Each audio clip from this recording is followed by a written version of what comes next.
Good evening, everyone.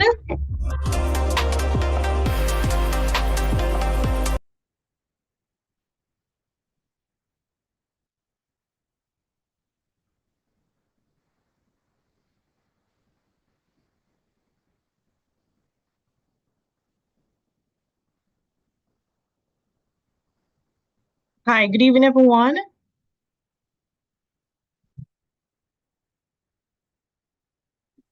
Good evening. Greetings. Greetings. Hi, I just want to welcome each and everyone this evening, in participating in our 50th CPD, 50th anniversary CPD. Currently, hello? Yes, we're hearing you. Okay, great. All right, so I just want to welcome everyone, guest speakers and also attendees. This is our 50th anniversary webinar with us, with the theme being Beyond the Numbers, Predicting Jamaicans' Home Prices and Multimodal IA, with Multimodal IA, sorry. So just to introduce our speakers for the night, our first speaker is Dr. Rochelle Chana Miller. And just to give you a brief biography for Dr. Miller. Dr. Miller is a senior lecturer in the Real Estate and Planning Division at the University of Technology. She's also a Fulbright Scholar, Florida State University, and a Margaret Narma Educator grantee. Through institutional analysis and economic experiment, our research explores a multidisciplinary approach to transformative planning, and real estate practice that sets the tone for community-engaged solutions. Our goal is to address deficiency in the post-colonial approaches to housing policy in Jamaica and to identify the power and to empower, vulnerable groups such as women and children. She's also focused on strengthening the real estate and valuation curriculum at UTech Jamaica to prepare students and the Caribbean for the local realities and global possibilities for real estate practice. She currently serves as the president of the Valuation Association in Jamaica. Our second speaker is Jordan Barrett. Jordan Barrett is a data engineer with a strong foundation in computer science and economics, holding a bachelor's of science from West Indies. With experience across companies such as Factored Inc., Blue Dot Insights, and Sagicor Life, Jordan has led the development of high-impact data solutions from deploying large-scale pipeline on Databricks to leveraging LLMs for survey analysis. He's also the creator of Property Eye Jamaica, a web app analyzing Jamaica residential real estate market. Jordan holds certification including ASW Solution Architect Associate and CCNA, and is passionate about applying data-driven innovation to real-world problems. Our third speaker for tonight is Dr. Elroy Galbraith. He is a data scientist and chief data officer in Aeon Technology Solutions Limited, where he leads the development of AI-driven tools for real estate and securities valuations in Jamaica. With a PhD in information science from Hokkaido University, his work blends advanced analytic with domain expertise to modernize traditional valuation approaches. Dr. Galbraith has a decade of experience in economic modeling, financial data analysis, and machine learning, and has published peer-reviewed research on complex systems and AI application in public health and environmental systems. He's also an adjunct lecturer and passionate advocate for applying data science to Caribbean development challenges. So welcome to our speakers. Thank you. Thank you. Okay. So without further ado, we'll ask Dr. Rochelle Channa Miller to start off the presentation.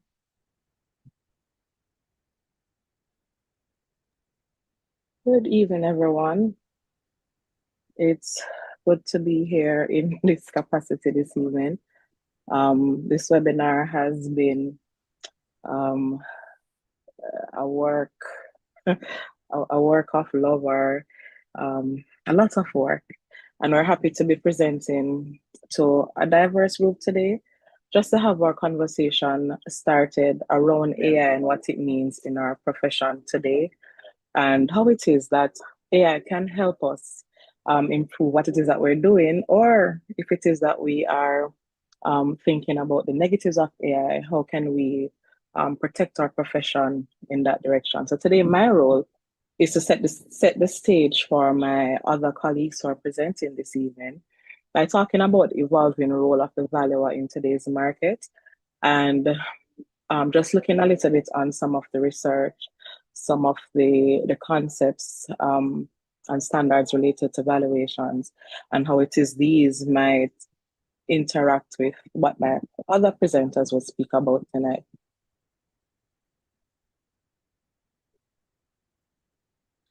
So for this section, we'll be talking about the significance of accurate valuations, and we'll talk a little bit about some of the factors that might be affecting how it is that valuation in Jamaica is done accurately.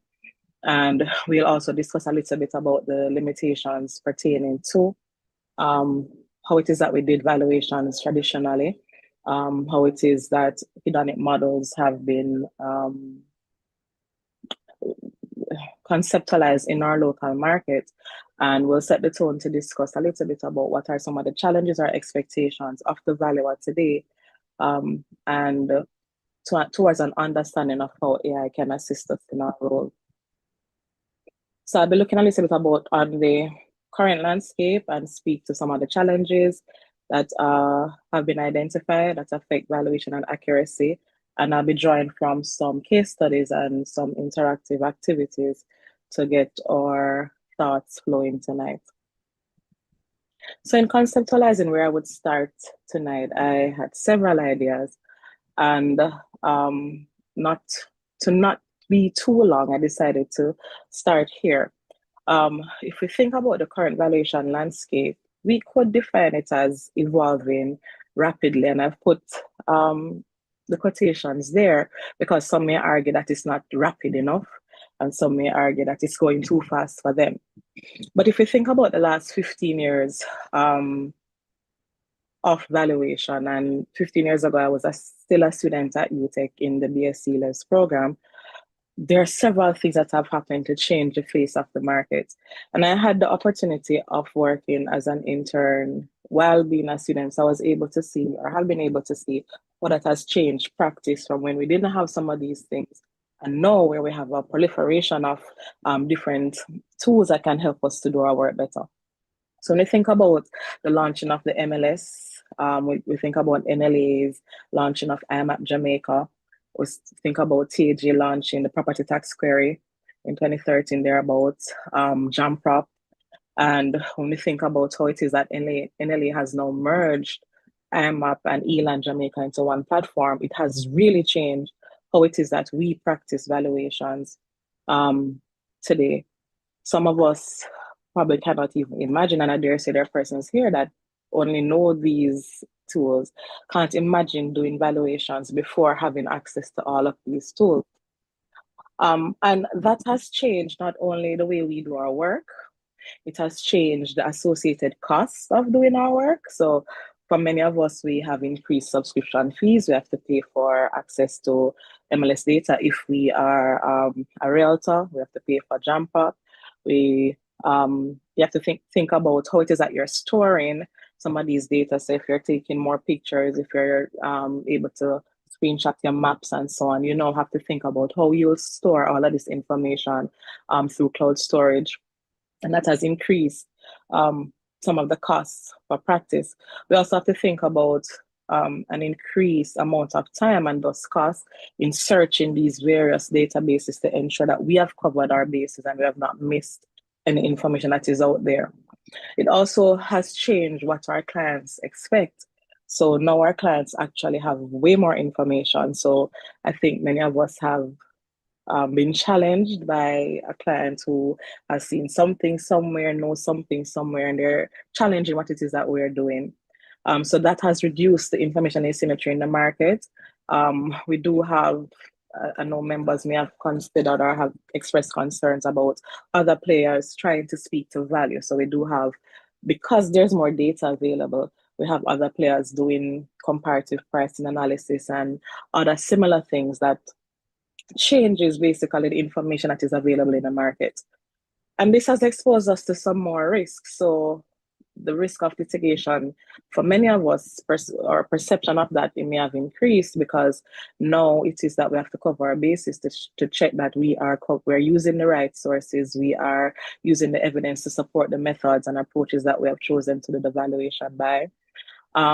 And there's greater risk now because we are applying, for many of us, manual adjustments or qualitative adjustments to high volumes of data. So when you go into some communities, so you pull up MLS or you go on JAMPROP, there's a lot of sales going on in the area. And we are not having to manually adjust these volumes of data, which comes with an increased risk. And then it does affect how it is that we teach and mentor new entrants to the market.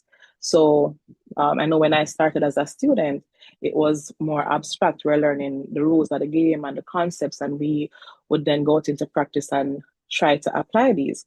However, now that we have more data, we it's less abstract because now we're actually having the students interact with the data, and we now have to teach them how to analyze this. And it suggests then that underlying theory has to be strengthened, because now that you have this data, you're basically teaching the students how to apply what we've learned in theory to what is happening in practice. And I can speak as somebody who has been teaching for a while that it has changed. In reflecting on this, it has changed how I teach. So maybe when I started in 2012, 2015, an assignment or classwork on the comparison method would have looked something like what we have on the left. But now when I start teaching about the comparison method or introduction to inspections and so on, I have to have the students be more interactive. So on the right here, I have a class activity that we did this semester where the students were given the information, they had to map it. And while we're in class, each student had their own Google slide and they had to paste the information in to demonstrate to me that they understand how to search for the information. And this would have been something that we took further by adding sales and adding the features of the properties that we're seeing on MLS to be able to understand it. So it has changed really the game totally. And it begs us now to think about how this proliferation of data has changed our key output. So when we think about valuation, we think of it as a process. The International Valuation Standards, the most recent one, speaks to it as an act or process of forming a conclusion and a value as of a particular date, and it is prepared in compliance with the standards. And when we say in compliance with the standards, it means that we must follow the standards pertaining to the general standards, any appendices in the document, and if there are set standards that apply to that particular asset, we have to bear those in mind. And that brings in another layer of complexity, because in carrying out that process, we are thinking about the parameters that we're applying to the data and the inputs that we have available and the assumptions that we're making. So it becomes more complex because we're thinking about a process that has, for many of us, changed significantly from when we were taught. And it begs the question now, how does that affect accuracy? So accurate valuation matters, right? We know that whatever we're doing underpins capital allocation, it underpins lending risk. So banks rely on us. They rely on us for assessing risk, they rely on us for determining what the loan to value ratios will be. From a fiscal policy perspective, what we do does impact property tax assessments, incentives, subsidies, and other statutory assessments. We do need our valuations help to give transparency to the market and lends confidence to investors, because they're able to rely on the outputs that are given to them from their valuation surveyors. And if we take this even further, developers, theoretically, some may challenge me on this, may require what it is that we do to help them determine what their investment decision makings ought to be. And as REITs become more popular in the market, that will also underpin the decision making in REITs. When you think about what accuracy is, I went back to a very old source, and one of the most cited ones at valuation accuracy, Neil Crosby, 2000 source. When we think about accuracy, we think about the ability of a valuation, so the process we have done to come to a value, to correctly identify the target. And in this case, the target is the sale price. And if it's rental that you're doing, the rental price of the particular property. So usually in valuation accuracy studies, we're looking at the ability of the valuation report or the output from the valuer to match what it is that it subsequently sells for.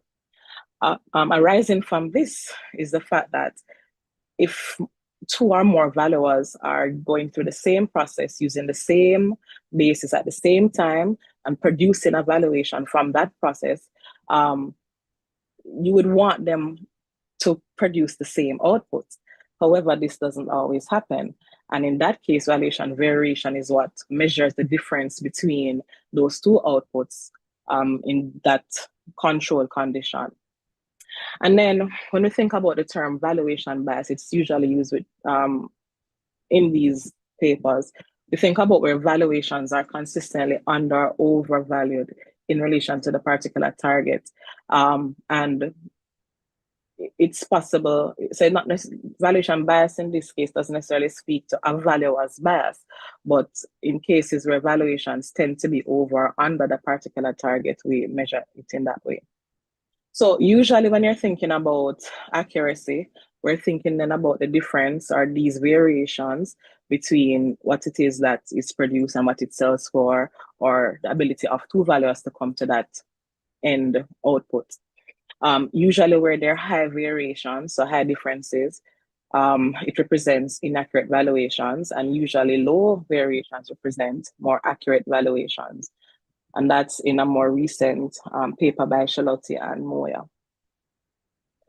In terms of accuracy, several studies have been done that have found different ranging rates of what has actually, so empirical evidence on the actual differences or margins of error in values. We have found where the scheme where, for example, Crosby cites that from the court, they have allowed estimated margins of error of about 10 to 20%.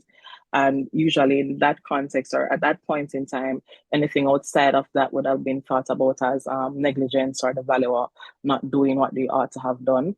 There are other papers that have argued for wider margins of error.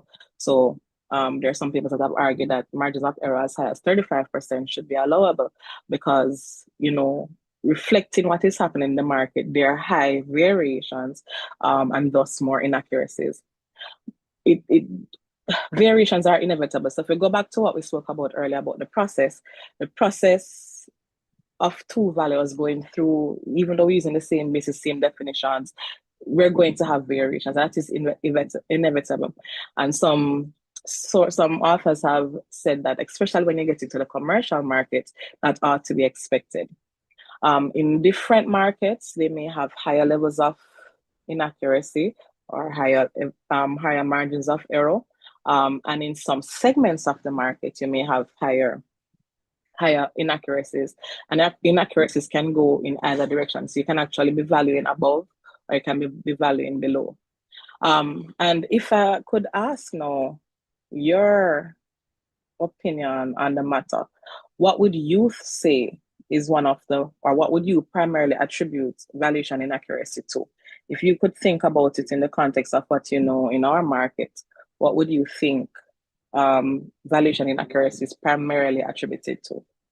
And I've launched a poll so you can participate in that, and I'll share it in a minute.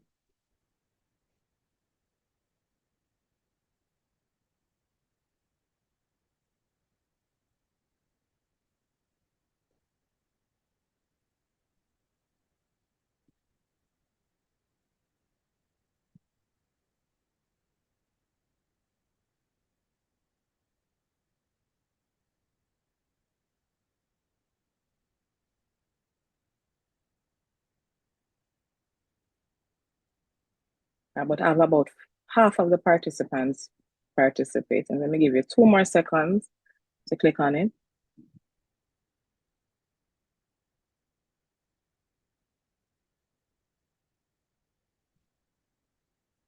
All right, so you should be seeing the results now. And what I'm seeing here is that most persons attribute inaccuracies in our context to lack of data. And then a few persons speak about valuer bias and a few speak about competence issues. And interestingly, no one spoke to client influences or any other one. And interestingly, the literature does talk about that valuer biases or reliance on heuristics, and I'll get into that in a minute. We've seen client influences, lack of data, and tied with valuer biases, some amount of competence issues. Thanks for participating in that. So the first thing I want to look at is client influences. So client influences refers to the manipulation of the valuation process by clients' actions to have the valuation outcome to their advantage. And as president of ALEVS, I believe that doesn't happen in our market. And really and truly, when I read what Charlotte and Moya outlined, some of it doesn't happen in our market. So there are some sources that I've spoken to, clients deciding to provide or withhold information. I think that may happen in our market, however. So the client may decide that they're not going to tell you something pertinent to the process that you'll have to go through, and that affects what it is that you're able to do as a valuer. Literature also identifies things like power differential. So if the client is a very large client, if the client has influence, if they're asking for very small adjustments, sometimes valuers comply. So if they're just asking you to change it by 5% or 10%, some valuers might be willing to comply. And if it's a very large adjustment, some valuers may not, may stand firm. This one was interesting for me too. There, in some countries across the world, persons allow the clients to review the drafts before it is produced. And, so the client basically is in charge of what is going to come out or what the end result is. So client influence is a very significant factor that affects the ability of the valuer to complete the process effectively and to have the end goal of being close to whatever that sales target ought to be. Correctly, most of you identify data limitations. And one of the things that I rely on this source a lot, and I've put it in our data packet for the webinar. It's very interesting. It speaks about valuation problems in developing countries, that some literature on accuracy, so they have critiqued some literature on accuracy as being very centered on the valuer themselves and not acknowledging that institutional limitations. When I say institutional, I mean the overall framework structure in the market. So things like the laws and policies and social norms in a particular market affects how it is that the valuer is able to do their job. And in that case, valuation accuracy will be affected by these factors. So, for example, data limitations, if we don't have the full details of a private transaction, or we're in Jamaica, for example, MLS, not all properties are available on the MLS, not all persons list through MLS. We do have a high rate of informality, so a lot of properties are unregistered, a lot of transactions are not registered, and it affects our ability to understand the market well. In other countries, and maybe in ours, maybe not as much though, there might be issues with titles. There's incomplete cadastral information, and maybe some of us have asked some more information to be included on the valuation roll or available to us. So that does affect the ability of the valuer to do their work or complete the process. Uncertainty pertaining to construction costs or foreign exchange volatility, that's something that we have identified. So the rate at which our dollar changes value does affect our ability to analyze the data that we do have available. Market heterogeneity, so not just for our coastal properties, but even within our urban spaces, the properties are so different that it becomes very complex for us to complete those tasks. And then more recently than historically, it has become very concerning now, things pertaining to climate risk. So our susceptibility to hurricanes and flooding and earthquakes does affect our ability to project forward, and the discount rates that we'll use to apply to the data that we have available. So that does affect how it is that we do our job as valuers. And it gets even more complex. So in that context, the traditional approaches to valuation it's harder and harder for us to analyze. So, and would have started out, for example, with small, low levels of data when many of us were trained, and now we have way more data. So it becomes harder to analyze using our older skills. And in some markets still, we don't have a lot of sales data. For the cost approach, it's hard to understand true replacement costs. For our income approach, we have informal rentals. We don't have a publicized rental directory. And if we go on to MLS, sometimes it's really hard to understand what is being rented, when it was rented, what are the changes, and so on. Airbnb, for example, has come into our market, and that has, caused way more uncertainty in understanding, for example, what the net operating incomes are, and what the yield estimates ought to be. And then layered onto that now, we have things like valuable bias and anchoring, which I'll speak to in a little bit, that shapes how it is that we do our analysis. And if we're acting in a vacuum, it's harder for us to really understand what we're analyzing and how it is that we are relying on our own or older skills to be able to do what we need to do in the presence or in with the availability of data that we have now. So one of the things that overcomes this, and it's the use of hedonic models. So these are models that use a large amount of data and is able to track using various characteristics of those properties and decompose value or price into these various attribute parts. Obviously, it will require a large, clean data set. It will require data that is complete. We may not have that, especially outside of Kingston. For the data sets, we may not have information on neighborhood details like crime or school quality or hurricane exposure. And if we even take the school quality issue even into consideration some more, unlike in other countries where proximity to a school might make a house more attractive, in our context, students go to a school based on, is it a traditional high school? Is it something, my parents went to that school or something? So location or proximity to a school may not be as strong. We don't know because we haven't looked at the data, but it may not be as strong, especially when you get to the rural parts of the island. So we do not have some of these variables and we do not fully understand how these variables work. And one of the, so there has been or have been attempts to do this in our context, and I'll look at that in a minute. They've spoken to model instability over time.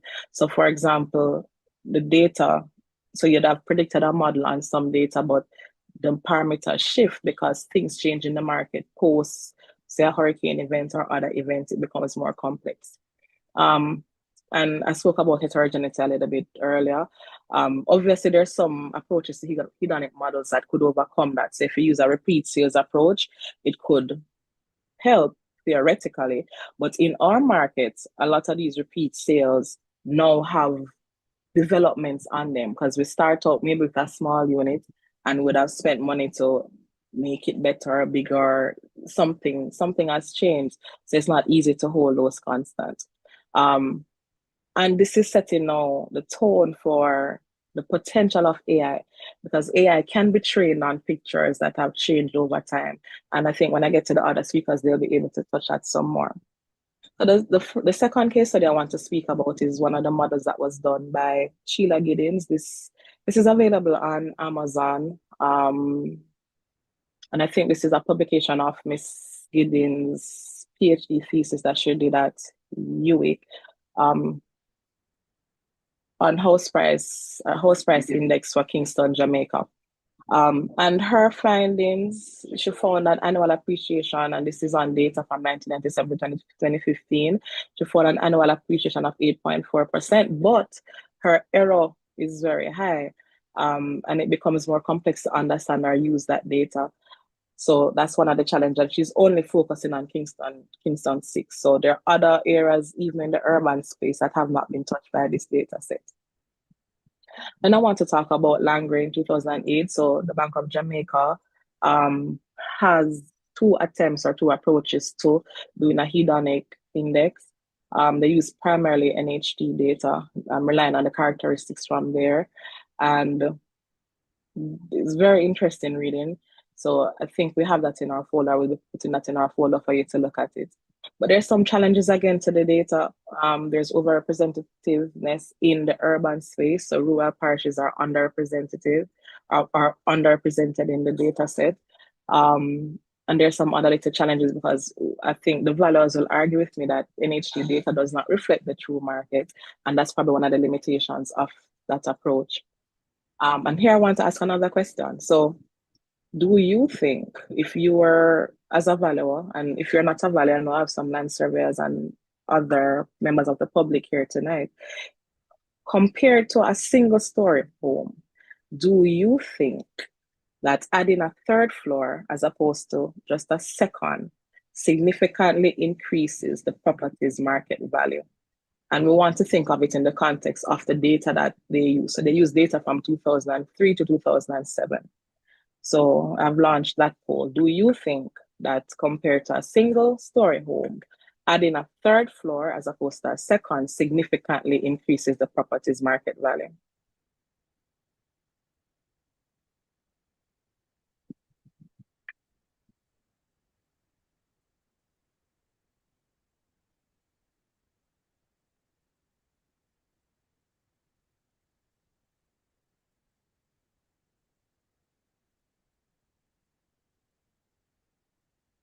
All right, so let's share the result. All right, so most persons says it depends on factors like location, design, or use. And I think that was a cop out. I wanted you guys to say yes or no. But some persons say no, I think, and most, apart from the ones who are contextualized into location, design, and use, more persons say no than yes. But I have about 3 persons who said yes. And in that data set, let me stop sharing the board. In that data set, they found that the existence of 2 floors would have a positive influence on price relative, and I think it's price per square meter, relative to single floor dwellings. However, when you add another floor, so 3 floors or more, it does not change the price per square feet of the dwelling relative to the reference category of 1 floor. And that's very interesting, because if it is that 3 persons who answered here, if your value was, we're using a rule of thumb that once we have an extra story, 3rd floor, 4th floor, we should be adding more. That rule of thumb, I'll get into rule of thumbs in a minute, rules of thumb in a minute, would throw you off. But again, we want to contextualize this to this data set. So it's only as good as the data informing it. And that leads me now to heuristics and biases. So heuristics are cognitive rules of thumb. So the little rules that we have that help us to do complex or to solve complex problems. It helps us to simplify. So we simplify shortcuts. We have things that we remember quickly. So the availability heuristic, for example, is the example that you remember the most is the one that you're going to rely on a lot. You have representativeness. If the example is represented by something you're familiar with, you're going to rely on that. You may anchor to a price. So you may have a price, a reference price. And because you have that reference price, whatever you're doing is surrounding that particular thing. Heuristics aren't necessarily wrong, we call them heuristic and biases, but they're not necessarily wrong. There are many situations where having a rule of thumb is very useful to what it is that we're doing, especially when we're doing complex problems. However, if we don't really understand what our heuristics or biases are, and we're using them or we're using outdated heuristics, it becomes complex and problematic when we think about valuation accuracy and what we're doing as practitioners. So my next question is, how much do you adjust for each additional bedroom? This one, I think you need to put in a percentage or something.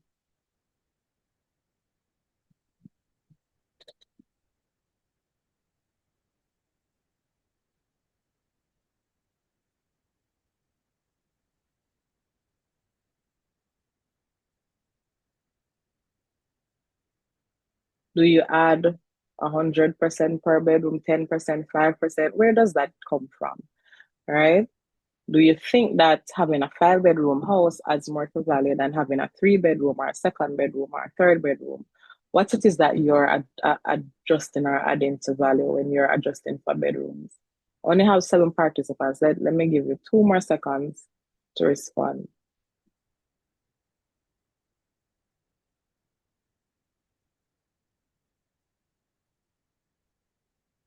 All right, let me end this in the interest of time. So I'll share this a little bit later when we start discussing. But from that data set, it was shown that additional bedrooms over 3 bedrooms, so for example, 4 bedrooms and 5, result in a decline in the price per square feet. So that is the additional bedroom. However, we have to contextualize the data again, which is NHP data, and some may argue that if we're using other data from other sources, this wouldn't be the case. However, when we think about a bathroom, a second or third bathroom, additional bathrooms over one bathroom does increase the price per square foot. Again, contextualized to this data set.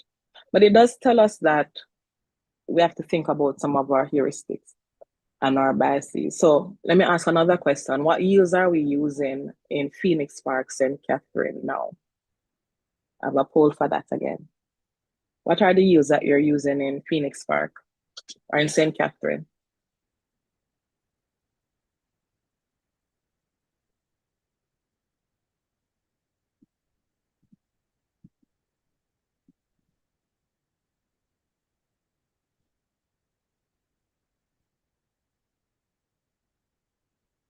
Let me share the results for this. So majority of persons are using 5% yield. Some persons, four out of the persons here, 4 to 12 that responded are using 7% yield. And I think that might be, interestingly, nobody put 6. I expected persons to put 6. Because when I went to school, we spoke about 6% yields a lot. But if we look at the data, this semester I did an example, some classwork with the class students, and we looked at the average rents in the area. And some people may challenge me on this, but we found the average rents using MLS data to be around 100,000 per month, and the average sales price around 30 million. And that's giving you a yield of about 4%. So if you're still using yields at 6%, 7%, and depending on how it is that the data set that you have gathered, if you are not using 4% thereabouts, you may be using too high of a yield, and that has implications on us. And before we had all of this data, all of us may have been using the same yields, but now that we have the data, our heuristics might be biasing us to certain outcomes, and we want to be cognizant of that. So I ask some other questions to challenge you. How do you adjust what do you adjust by for the date of sale? Are you pegging to inflation? So each year you're changing the sale amount. Are you pegging to inflation? So are you using 5.4%, which is the published inflation rate for 2024? And if that's what you're using, does this challenge the assumption that real estate ought to be a hedge against inflation? So if you're pegging directly to inflation, you're saying that real estate is not appreciating more than inflation. But I know some of us may be adding points to that. How do you know if you should add 2 points, 3 points, 5 points, 10 points to that adjustment figure? Without analyzing the data, we're kind of operating in the dark. The other question is, do you anchor to the listing price? So if it is that you're doing a valuation, are you thinking about what it's listed for? Are you thinking about what they're negotiating? Are you thinking about what they told you that they already signed the sales agreement for? Are you thinking about the NHT loan limit? So when you're doing evaluations, and we've heard that the limit has changed, are you thinking in your analysis about the loan limit without interrogating the data to understand what happens there? And that anchoring bias, it's something that I've found it on the client side, the customer side. So in my PhD dissertation, I found that in the market, persons are sensitive to a number. So giving them the same house, the same details, just changing a little point that I tell them, okay, the properties in this area are sold for more than 14 or lower than $14 million, change their base valuation upwards. Well, it changed having above and below change their base valuation upwards. So their willingness to pay went up because of this number that I put into their prompt. And they're also sensitive to the words above and below. So the mean for the prompt that says above was higher than the mean for the one that says below. So regular participants in the market are sensitive to these things. Are we sensitive to that? I also found that they're very stable with what they're willing to pay in terms of their mortgage payments amount, which makes that sensitivity to a number even more acute, because it means that persons are concerned about these prices, are challenged by the prices, and they will change what they're willing to pay based on that. Are we susceptible to those biases too? So laying out all of this is to say that the valuer has to be a data interpreter. We can't get around it. We have to think about how it is that the data that we have available, so geospatial analytics, we have drone imagery, we have AVMs coming on stream, or we've heard about them and the potential is there. There's AI. There's big data, so all kind of data on things that, people's decision making, how it is that they're spending, how it is that they're using utilities, where they traveling to, what are the places in demand. There's a lot of big data out there. We have data on movement patterns. So during COVID, for example, there's a robust data set on how it is that Jamaicans are moving around using their Facebook logins. And at one point, it was just out there. Now, I think you have to go through different sources to get it. But that data is out there, and it can tell us how it is that persons are demanding or using space, and that will affect how it is that we do valuations. And then there are also considerations pertaining to ESG, climate risk, how it is that Airbnb stay rates are affecting what value ought to be. So we are now required to understand all of this data. However, it doesn't mean that we're going to be replaced. Currently, the most recent iteration of the International Valuation Standard says that a residential AVM without valuer input and an understanding of the model cannot produce an IVS compliant valuation. So we're still needed, but I want to underscore that we have to also understand the model. So today's valuer has to understand data. We have to understand coding, at least basic coding. We have to understand statistical modeling. We have to understand what it means to be ethical and how to keep professional standards in an AI environment. We have to be able to translate now what these models are doing into client advice, tangible, actionable advice. We may not be spending a lot of our time doing the report writing. AI can help us potentially. But we are required to understand the data, engage with the data, and use it well. So will we be eradicated? I don't think so. I think our role will be changing, certainly. We'll be tapping into higher skills. We'll be advising some more, but we also have the potential for niche areas for us to develop as a group and individually.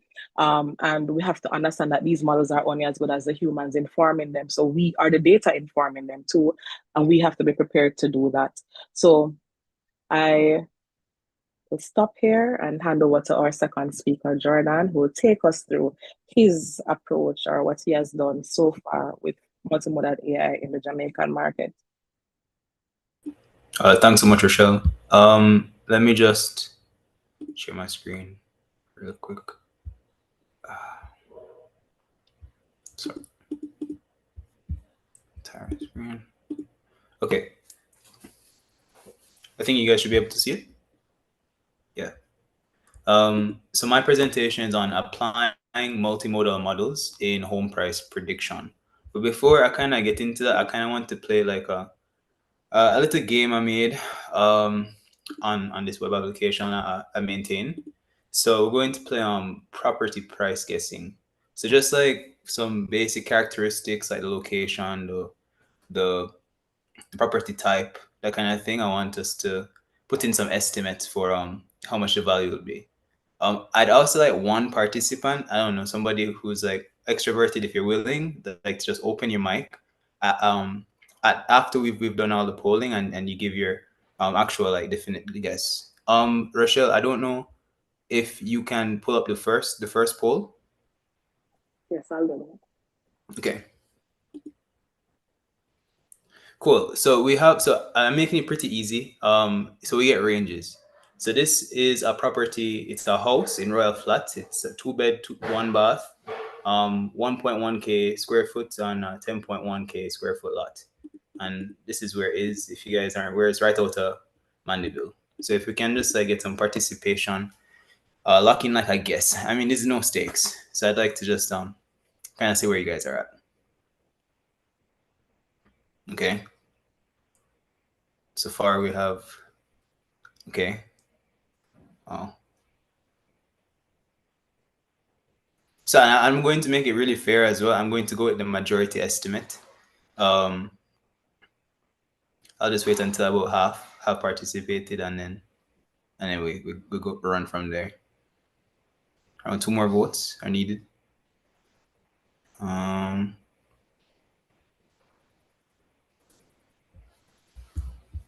Okay, I think then that's where we're at. Cool. So if I end this and share results. So the majority is under 25 million. So let me just and does anyone want to like actually like shout out like a price that they think it's at? They can just turn on your mic, and if not, then okay. Whoever wants to turn on them mic, just raise your hand so we can make it over. Oh, that's right. Or I could Have to open their unmute mic. everybody because it's not a big. Let me unmute everybody.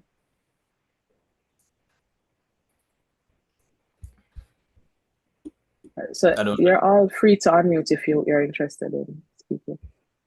Okay. Minimum between 20 to 25 million. 20 25. I'll put it right in the middle. 22.5 million. 22 point. I call that.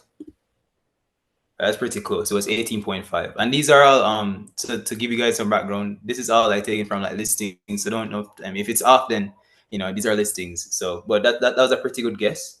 So I think everybody got it right. So I'll just check that. And you were 22.5 and the proper value was 18.5. Cool. We have like 4 more, so we can get through this site really quickly. Can we rerun the same poll with like a new one? Yeah. Okay. Cool. So this is another one.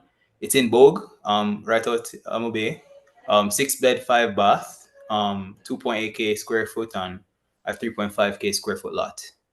Can you get some estimates for this?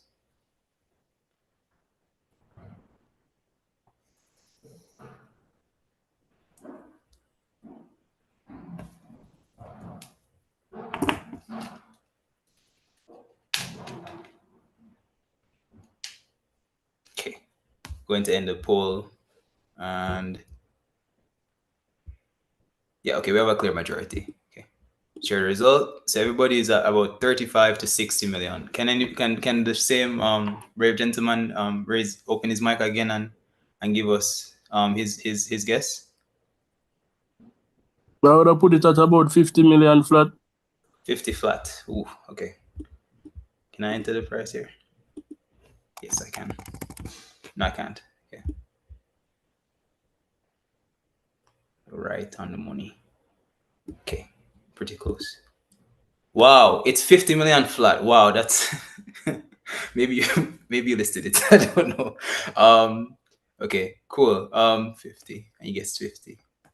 Okay, everybody was right again. Okay, that's wow. I'm surprised as you guys are. Okay. And then another one. There are 5, 3 more. Here's another one.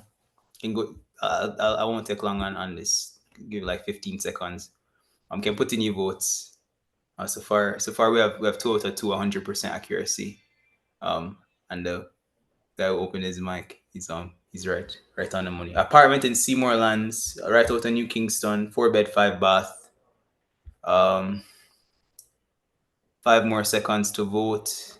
Please vote. Yeah. Okay. And yeah, ending the poll. Sharing the result. 6 to 100 million is where everybody is at. You mind going again, guy?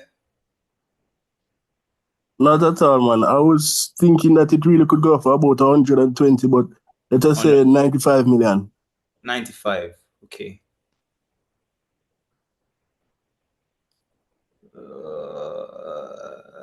95.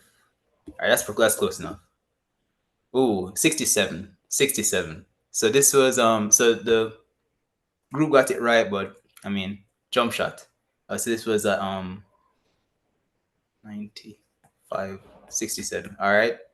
Keep spirits up. So the group is around 3 out of 3, and I want to give you a score at the end. For the accurate score. All right, cool.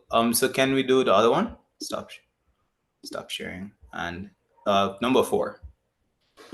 Cool. 2 is last 2.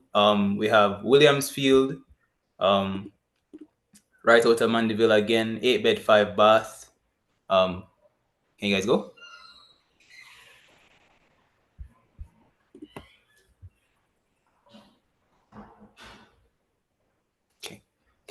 Okay. I'm stopping it now. 35 to 60 million is where we're at. Share the result and guess. What's your guess? I'll So go the actually, maximum. How do I go the maximum? I'll put 55, let me see. 55. Okay. Okay. 55. Hey, what's your name? Chiron? Is that how you pronounce it? Yeah, man, Kieran Morgan upon. All right. Awesome. 55. No. And this is important. I want you guys to kind of see what's going on. It ties into the presentation. The true value was about 55, and I think it was what was your guess again, Kieran? Yeah, man, 55 I said, and then came there out you go. way. Way below. Yeah. 28.5, 55, and this was the first one that the group got wrong. Okay, last one. This is in Cassia Park, 15 beds, 12 baths. Wow, that's a lot. So I guess it's like an apartment. Let me yeah, okay. How do we okay. This one is pretty varied. I guess we're not really sure of it, huh? Okay. All right. I'm going to end it now because we have a majority. So it's at 60 to 100 million is where the group thinks it's at. Kieran, you can go again. Yeah, man. This one with let us say 60 million. 60 million. 60. Okay.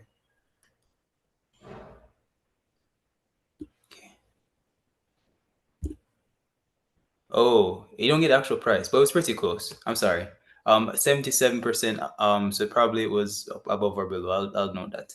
Okay. Let me just quickly. That would have been correct. So the group got about 80%. 4 out of 5, 80%. And Kieran, I'll try to calculate yours close to the end, so we have a point of comparison. Okay. So now I'll get into my presentation and I kind of find like how this tied in. So let me kind of give a brief overview of what I did and the data I was working with. So I was aiming to accurately predict the value of residential real estate, given like a set of features. So this is like a pretty common problem. I was a bit ambitious, so I wanted to go ahead and estimate it like for any given property anywhere in Jamaica. So typically you'd narrow it down to a given parish due to like data sparsity issues. But I was more ambitious than that. And in terms of the data I had, I used just listing data. My justification for using listing data was that comparing it against a sample of about 1,000 property listings, found that the listing price is pretty closely correlated to the actual sale price. But I'll give a caveat. So obviously the listing prices that you'd see, in the sales data would be for those listings that were sold. So clearly the buyer and the seller would have had a general agreement on the price. So that bias should be kept in mind. I had it in mind as well.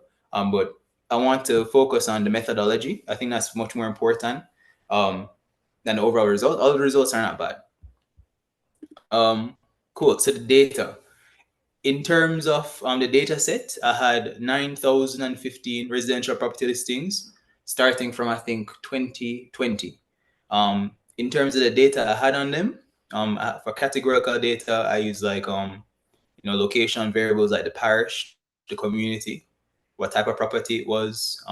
There's like a garage, a swimming pool, was gated. So those last three I found were like pretty significant in terms of how they affected the final price. In terms of numerical data, it was the lot size, the building size, the number of bedrooms and bathrooms, and that day index. So day index right here is just like the number of days since whatever like initial starting day I have in the data set. So that would be day 0. And this is just like to ensure that the model factors in a trend, because over time like property prices should be trending up. The data was, of course, it's largely skewed towards Kingston, because that's where all the listings are, and B, they were mostly homes. So I want you guys to keep that in mind as well, in terms of data skew, because that does show up a bit down the line in terms of the results. So the methodology, is a pretty standard, honestly, machine learning endeavor. I used a random forest regression model to predict the home prices. I use that because it's robust to outliers, like meaning if you have like you have some properties that are like way off, it would still not have a significant impact on the model performance. If there's missing categorical or numeric data, it's okay, can adjust to that because it's like a tree model. It's simple to train and fine tune. I'm not a ML engineer. I'm a data engineer. So something that was simple to work with was obviously ideal. And it's generally a performant model. So if you just compare it to like others, typically as a starting point, you might have like XG boost or random forest. It's a very standard recommendation. I would have compared it to just using linear regression and XG boost as well, which are just like other machine learning models basically. And this was the best performing one out of the lot. And now I want to talk about another type of AI. So I talked about like a standard type form of AI, which is like a machine learning model, which is really just like statistical output, and generative AI, or like LLMs, large language models, are also just statistical models, but they're much more complex and much more dense. So they're much harder to interpret. I want to define the term. So when I talk about generative AI, I mean, like ChatGPT, your Claude, your Gemini. You might just call them like a chatbot, or maybe use them for something more sophisticated than that. How I used it was not not just from the website. They expose an API, an application programming interface, meaning you can like send requests to it and you can integrate it with like whatever software you're developing. It's pretty easy to follow. I recommend the open AI documentation for that. So why did I even consider using generative AI? Low time investment. So this is like a personal project for me. So something that could get me a result, in a few days of finicking with it was ideal. They're also generalizable, meaning they are really good at solving a lot of like problems that are high variance, right? They can write code, but they can also like read receipts for you, right? Like these are very very different tasks, but they generalize to them well. They can simulate human level reasoning, opinions, or inclinations. Because of how they're trained on human output, they're very good at kind of mimicking like how we would react to something. So that's a pretty interesting area of research, and that also ties into the work I did here with them. Zero shot classification, so meaning that without you having to train like a model, you can literally just like say, okay, this is the property I have, this is where it's located. What's your best guess for it? You will get a guess. It'll probably be much less accurate than you guys would produce on an evaluation report, but it is something that would probably be directionally accurate. I mean, if you had a scattershot plot, it'd probably be somewhere around the mark. It's also ideal for data scarce applications, meaning that like if you have a problem that you only have like a couple hundred rows of data to work with, I'd say work with generative AI, because a standard model is not going to give you anything useful to go from with that. All right, so one of the use cases I mentioned was classification. And this is just like a simple example of how you can incorporate it. For example, if you're looking at like a large data set that has a textual component, like a text column that's like just open form text, that doesn't like conform to like multi-select or single select options, then what you can do is you can boil it down into like a given category, just because of the LLM's ability to interpret nuance. So in this example, I would have used it to determine whether or not the description, based on the description in each listing, if it would require repair. So you'll see them use words like fixer-upper or like this is a restoration project. So they don't use like, there's no field that says this is going to need work, right? There's no field or a checkbox for that. So you have to kind of infer from the details that the lister or agent gives you in the listing to determine if you're doing this across like thousands and thousands of listing, whether or not this is something that would require repair. And it's a really good use case for it. As you can see here, the repairs required classification actually does show up how you'd expect it to say. When it's not required, the price is higher on average than when it is required. This is something we'd expect. And so if I go back to the headline, which is like using multimodal models, so I don't know if you guys know this, but like on ChatGPT, for instance, you don't need to necessarily just like type. You can send it a picture. Like sometimes if you have like work that you're doing, you can just send it a picture and ask it to like work from there instead of actually typing out what you're working with. And that's what I mean by multimodal. So like text is one modality to interface to a model. Others might be voice or images, for instance. So when I talk about multimodal capabilities, really I'm just saying like utilizing or leveraging the AI's ability to interpret or take as input more than one form of data. In this case, I use images. So there are lots of multimodal capable models now. I think all of them that are coming out, they have that capability. On the open source end, you'd have like Llama, I think DeepSeek. On the closed source end, meaning these are private companies that have models that you have to pay for or like are behind like some paywall. That would be OpenAI, Anthropic, Google Gemini. Also, although Gemini is basically free, use AI Studio. Cool. So now we kind of have the background on what we're talking about. I want to, throw it back to when we had our exercise at the beginning. What you might have noticed is that like we were just using like textual data. Like we had like the location, the bedrooms, the bathrooms, but we had no actual visual data to go off of. And I think that would have like heavily handicapped you guys, even though you did like really well. So what I wanted to say is that, if you're using a model, right, that's just like going off of like spreadsheet data, right, to train on, that also has an impact, right? It obviously means that like you have some core component that would probably you as a evaluator, you are able to look at a property, you can inspect it. But if you're using like an automated method, it's not necessarily as simple. So how do we kind of bridge that gap? And one thing I thought of, I played with this a lot, is incorporating the image data.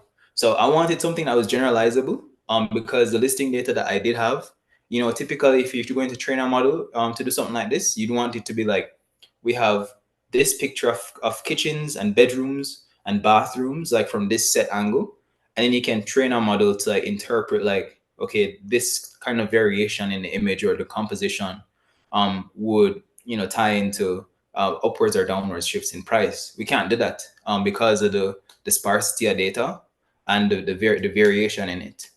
So I need something that was generalizable, which is like a callback to LLMs. It was like an optimal use case for them. So what I did is I derived a method to basically ask the LLM, like, on a scale of 1 to 10, keeping it very simple, like just like rate the luxury level of this home. And when I say luxury level, I don't mean like, oh hey, this is like it's like a castle. It's just like I call it that just because on one end you could have like a probably a shack that's kind of standing up barely, and then on the other end you have like mansions. So a luxury level was just an easy name for it, to help with understanding. So in this example, we have this property in Nain St. Elizabeth. It's a 3-bed, 3-bath, 1,200 square foot, 9790 square feet. Repairs are required. So the estimated price is 31 million. And the actual price is actually 18.9 million. I think we had a case like that actually in our example, where it was like 55 and 28.5. So obviously, if you were to look at it, you'd be able to, adjust upwards or downwards your estimate downwards. But because we don't incorporate the visual features here, the percentage error is like much higher. In a case where we do incorporate it, in this example, it's a visual quality score of 2. The model is now able to take that in, and the estimated price is now 20.2 million, giving us an absolute percentage error of 7.49%.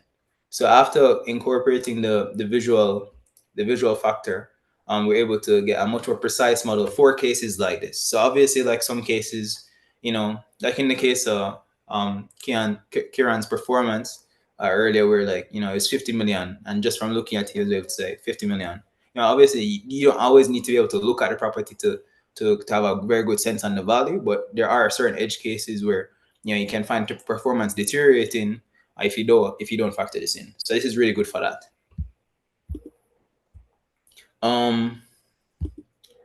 So let me see. No, I don't want to get overly complicated with it, but it's a very simple algorithm I derived for it, and I don't want to use algorithm to make it sound like sophisticated at all, because it wasn't. Basically for each listing, I grabbed like 5 images. I passed that to the model, and I would have asked it to assess based on these average of 5 images, right? What's the average luxury level for this listing? So it takes those, it maps it back, and now we have a luxury level score, a visual quality score. This you're seeing over here, this block of text, is basically how we can interface with the LLM using the API that I mentioned earlier. This was the API call. So here we have it specifying the classification reasoning, meaning like why did it actually give that as a reason. And this is helpful because it grounds the model, so you don't just get like a scattershot answer like I was saying before. Like when you kind of force it to think a little bit, it's helpful in terms of the performance. And you can also use this as like a diagnostic tool, so you can like kind of figure out like, why is this variance I think the visual quality score is versus what it thinks it is. We have the luxury level and we have home tier. I'll ignore this for now because I found it wasn't very helpful. But those are the 3 properties we asked for from the LLM. So let's just take a look at some of the examples it gave back in terms of the quality scores it gave. So we have over here, this is a luxury level of 2 on the low end. I generally agree with that. And on the high end, we have what looks like to be a villa, right? So generally speaking, I did find that I agreed with the LLMs, not completely or wholly, but on the higher and lower end, I was in agreement. In the middle, about like around 4 to 6, right? Like I had some disagreement there. Cool. So let's talk about correlation analysis. So why did I actually stick with this as a metric to incorporate in the model? So we see this nice stair step here, and this is basically just a box plot showing like the luxury levels that the model outputted, like 1 through 9. 9 being on the higher end and 1 being the lowest. We can see like a very clear correlation between like the luxury levels and the price, which is very helpful in determining that like this is actually something that correlates highly with the value that we're trying to estimate. So it is like a useful feature. We also see like when we look at a correlation heat map, we can see that like the bedrooms or the bathrooms, right? Bathrooms correlate about 41% with price. Meanwhile, our luxury level is 58%. So in terms of the correlation with price, it's actually much higher than bathrooms, which is actually like one of the most significant features in home price valuation that I found in some literature at least. In terms of predictive power, cool. So if we just use luxury price to try and predict home prices, using regular linear regression model, obviously it doesn't perform as well as if we incorporated other features, but the R squared is about 0.341%, which is not bad for just having one feature. And if we look at the actual value of it, when using a more sophisticated method of evaluating features in a model, we found that it was about the third most important overall feature in terms of predicting the price. It's just a variable importance chart. So the most important was bathrooms and size, and we have swimming pools afterwards. Whether or not that's like a binary variable, whether or not it has one. So that would have significantly hiked up the price. Results. Okay, finally, we're wrapping up. In terms of results, so overall, like I said, it was like for all of Jamaica. So the overall median absolute error rate, absolute percentage rate, error rate was 13.86%. When evaluating on a test set, I found that the model's predictions explain about 78.62% of the variation in actual price, which is what the R squared is. In terms of the variation, so like I mentioned at the very beginning, right? There's a lot of skew in the underlying data, and that has significant ramifications for the performance of any model that you're going to be working on. That's probably why you see like a lot of the, the publications, they'll focus on, a specific area, like just Kingston, or in the example that Rochelle gave, Kingston 6, because of all this variation. But when we look at the performance across different parishes, for instance, we see that on the very low end, Kingston St. Andrew was observed to have an error rate of only like 10.46%. And then if we go even further into that, if we just look at apartments in Kingston St. Andrew, the error was only like 8.39%. Obviously, it's not like Zillow, right, where you're gonna have an error rate of only like 2.5%, but they have millions of rows of data. We only have like 9,000 to work with.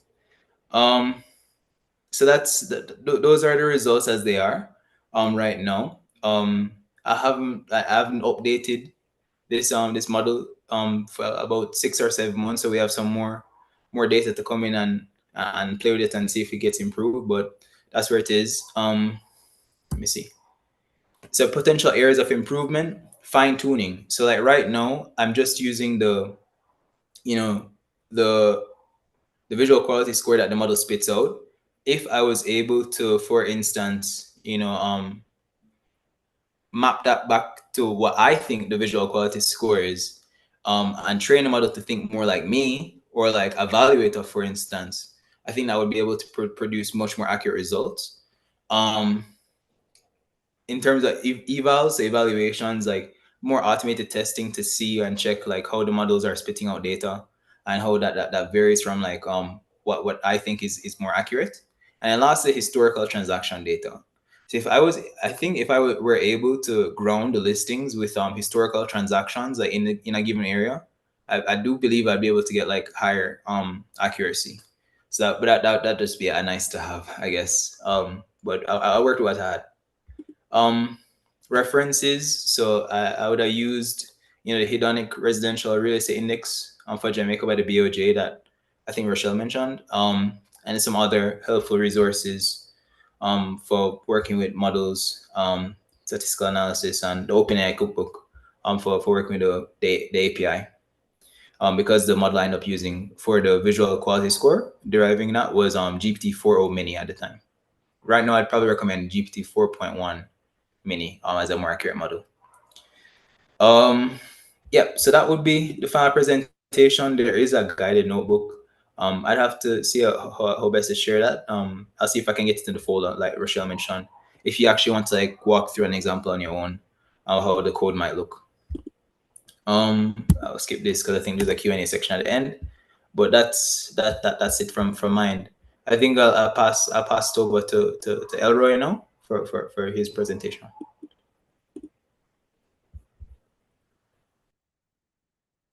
Greetings. Hi, everyone. Hope you can hear me. Okay. Yeah, so greetings. You're kind of low. Yes, Elroy. we're hearing you. Yeah, but you're low. Hear me? You're kind of low. All right, let me see if I can maybe just.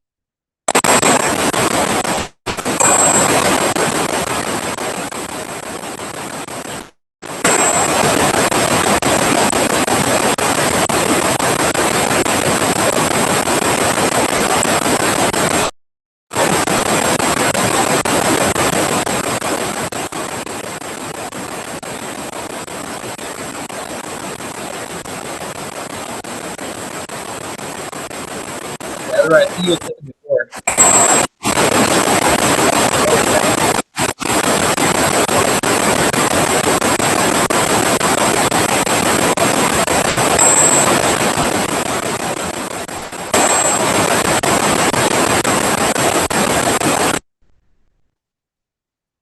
Okay, maybe I'm coming through now. Yes, Very good. that's way Yeah. better. Yeah. Right. Okay, good to know. Thank you very much. All right, let me just set up my presentation, and I hope everyone is doing okay so far. I know things are Yeah, looking thank you. excellent, excellent. All right, so let me know if you're seeing my presentation just now. Yes?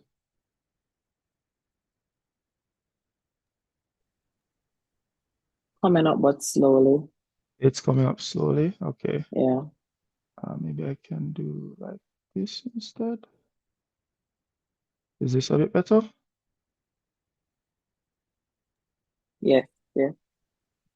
All right. Okay. Yes, so just a reminder of who you're speaking with. So I'm Elroy Galbraith. I'm the Chief Data Officer at Aon Technology Solutions.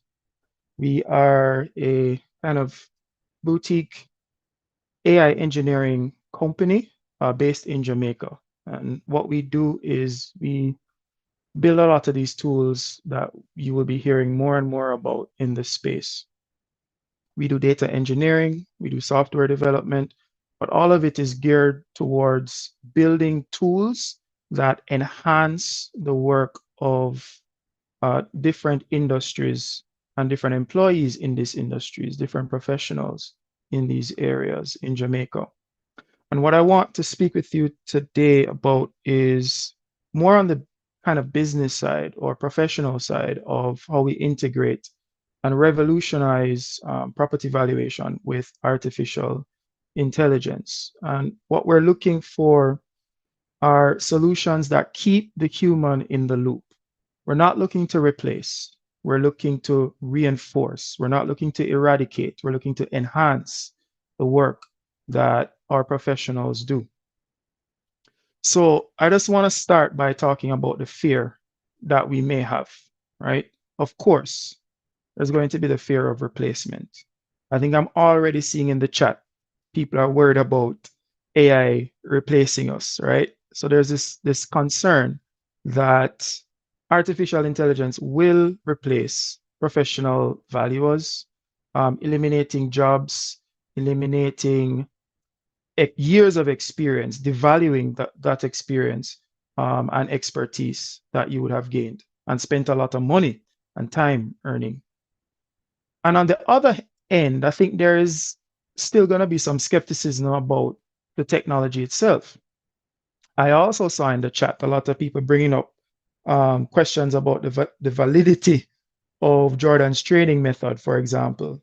Did we consider this? How do you control for that? Right? There's doubt about whether these AI tools can really deliver enough value to justify the investment and the disruption that they will bring to our workflows and our industries. So I want to validate these fears. You're not crazy. There is something that you're seeing. This is what happens when there is innovation and very disruptive innovation at that. We have to ask ourselves these questions, right? Not just as professionals, but as business people as well.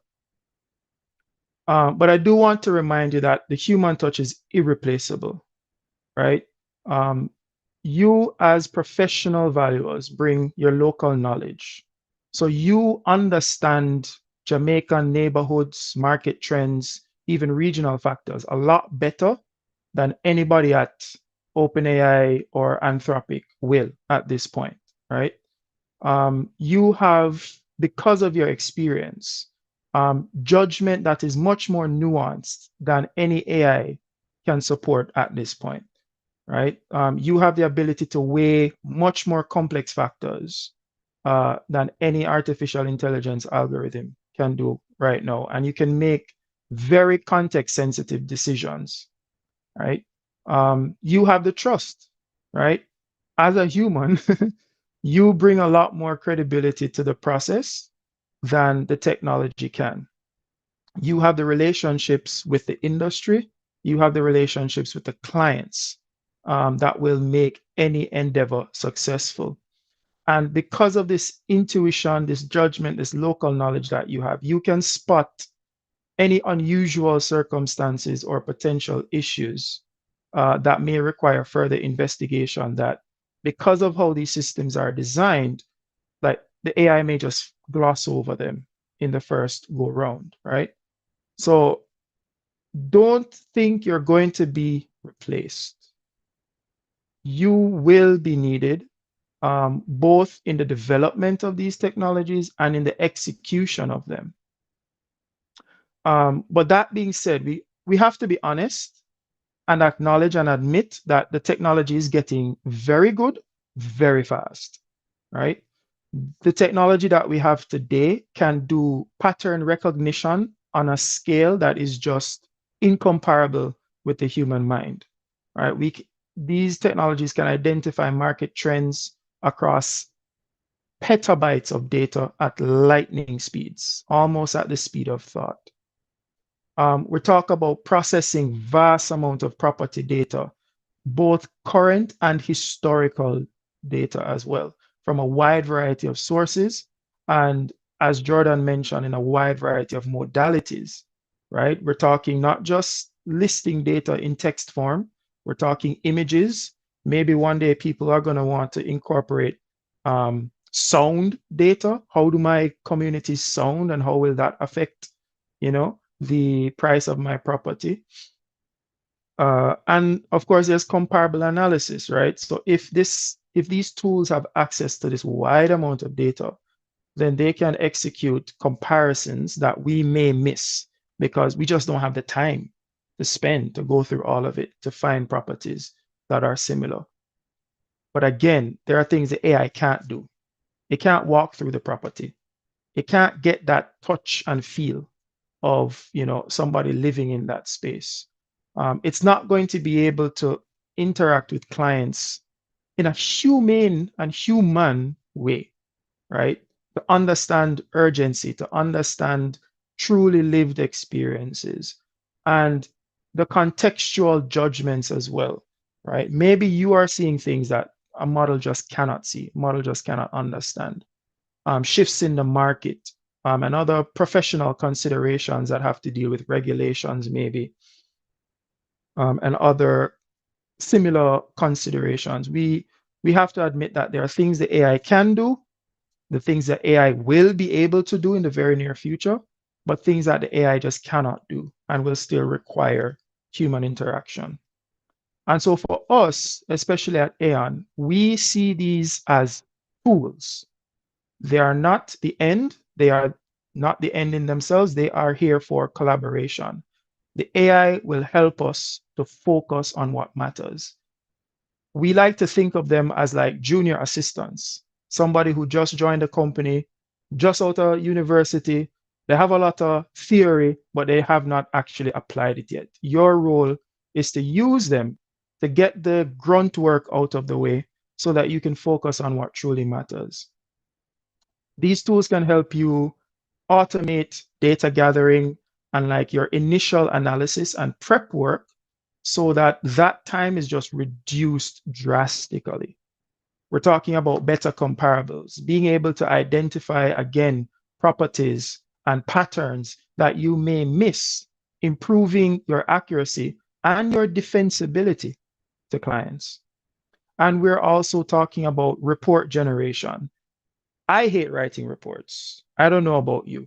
Even if all the data is presented to me in a pretty dashboard, to sit down and actually put the words together, even if there's a standard format, if something can just do that for me and I just read it through, sign, make a few changes if I need to, yeah, why wouldn't I want that on my team?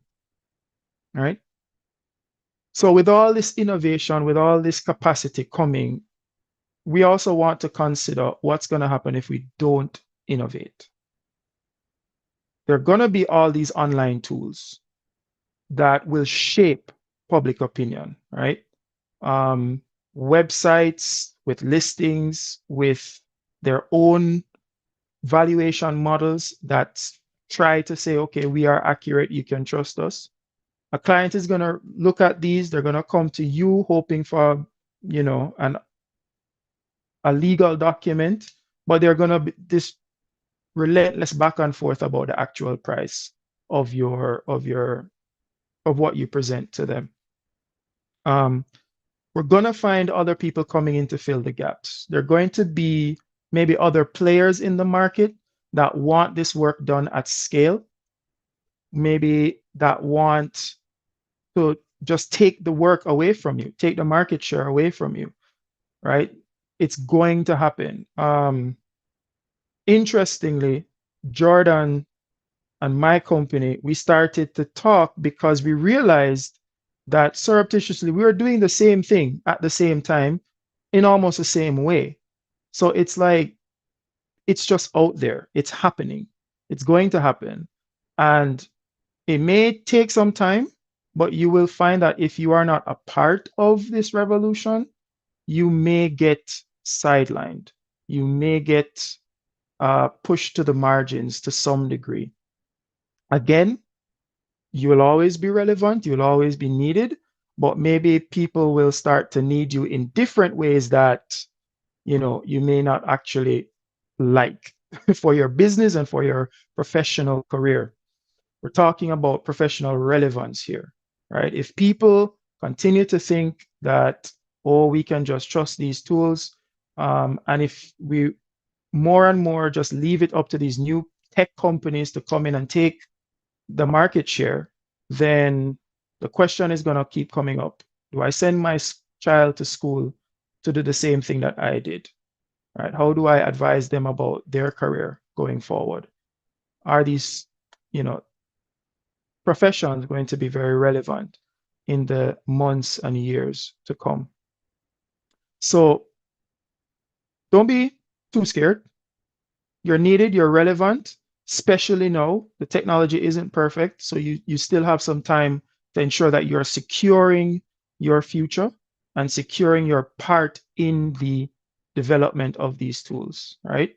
But let's not be too negative. Let's try to be constructive. Let's acknowledge that there are things the AI can do and will be doing better than we can. And let's also acknowledge there are things that the AI can't do. Let's acknowledge that there can be some kind of synergy. There can be some way that we can use these tools to enhance our performance, enhance the value that we give to our clients, maybe create new revenue streams, right? So let's take a look at a rough demo that my team and I actually created some time ago using one of our older models. Let me see if I can share this tab with you.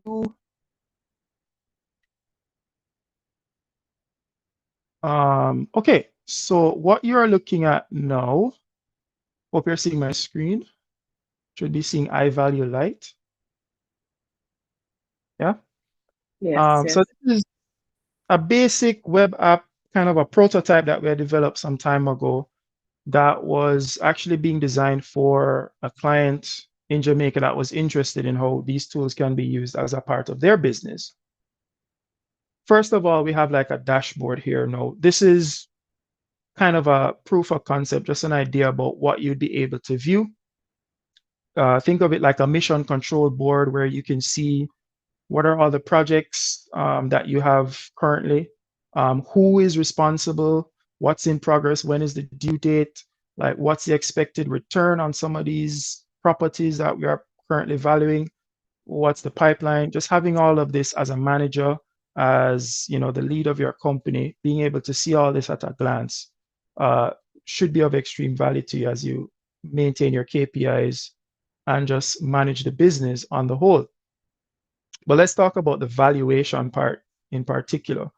Now, the usual workflow would be very labor intensive, would take a human sitting down or going up and about hours, days, taking pictures, doing maps, creating documents, etc.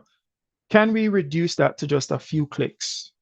few clicks, right? Can we just come on and say, all right, I want to look at a property at maybe Caribbean Estates.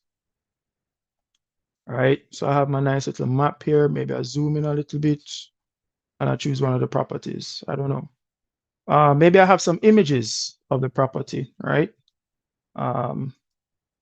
Let's go in.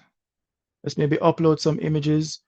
Jordan mentioned how we can use multimodal large language models to look at an image, rank it maybe 0 to 10. 0 means, okay, let's just demolish this thing and start over. 10 means, okay, this property is going to attract a premium, right? Do we want somebody sitting down, detailed analysis of all of these images, or do we want an AI tool to just come in, score a different sections of the property and then return an average score for us, right? Do we want, okay, the LLM has given us a report, but do we want that to be is in okay condition? Do we want it to be editable? Do we want to remain in control of what the final report is going to be? All right, let's say we got that evaluation. Let's go over to the estimate now, where we can enter some bits of information. Again, a few clicks, right? Let's say it's a 4,000 square foot property. Let's say it's a 1 bedroom. Let's say it's a two bathroom, 1 bedroom. Let's get a score. Again, do we agree with these? Do we want to adjust these up or down, right? Instead of 29, do we want to give it a 28 as the maximum? Do we want to remain in the loop and control what the final thing will be? And then at the end of it, just click a button and get your report, right? So instead of you spending, I don't know, hours, days, ensuring for grammatical correctness, ensuring it's past tense instead of present tense, ensuring you're following the IVS standardized format for the documents, do you want to just click a button and have all of that done for you? You get your property report, a nice little exec summary, right? And then at the end of the day, if you're good, you can edit it if you want. Maybe you just want to download the PDF, right? I save that, and then maybe I can open it and we share what we're looking at.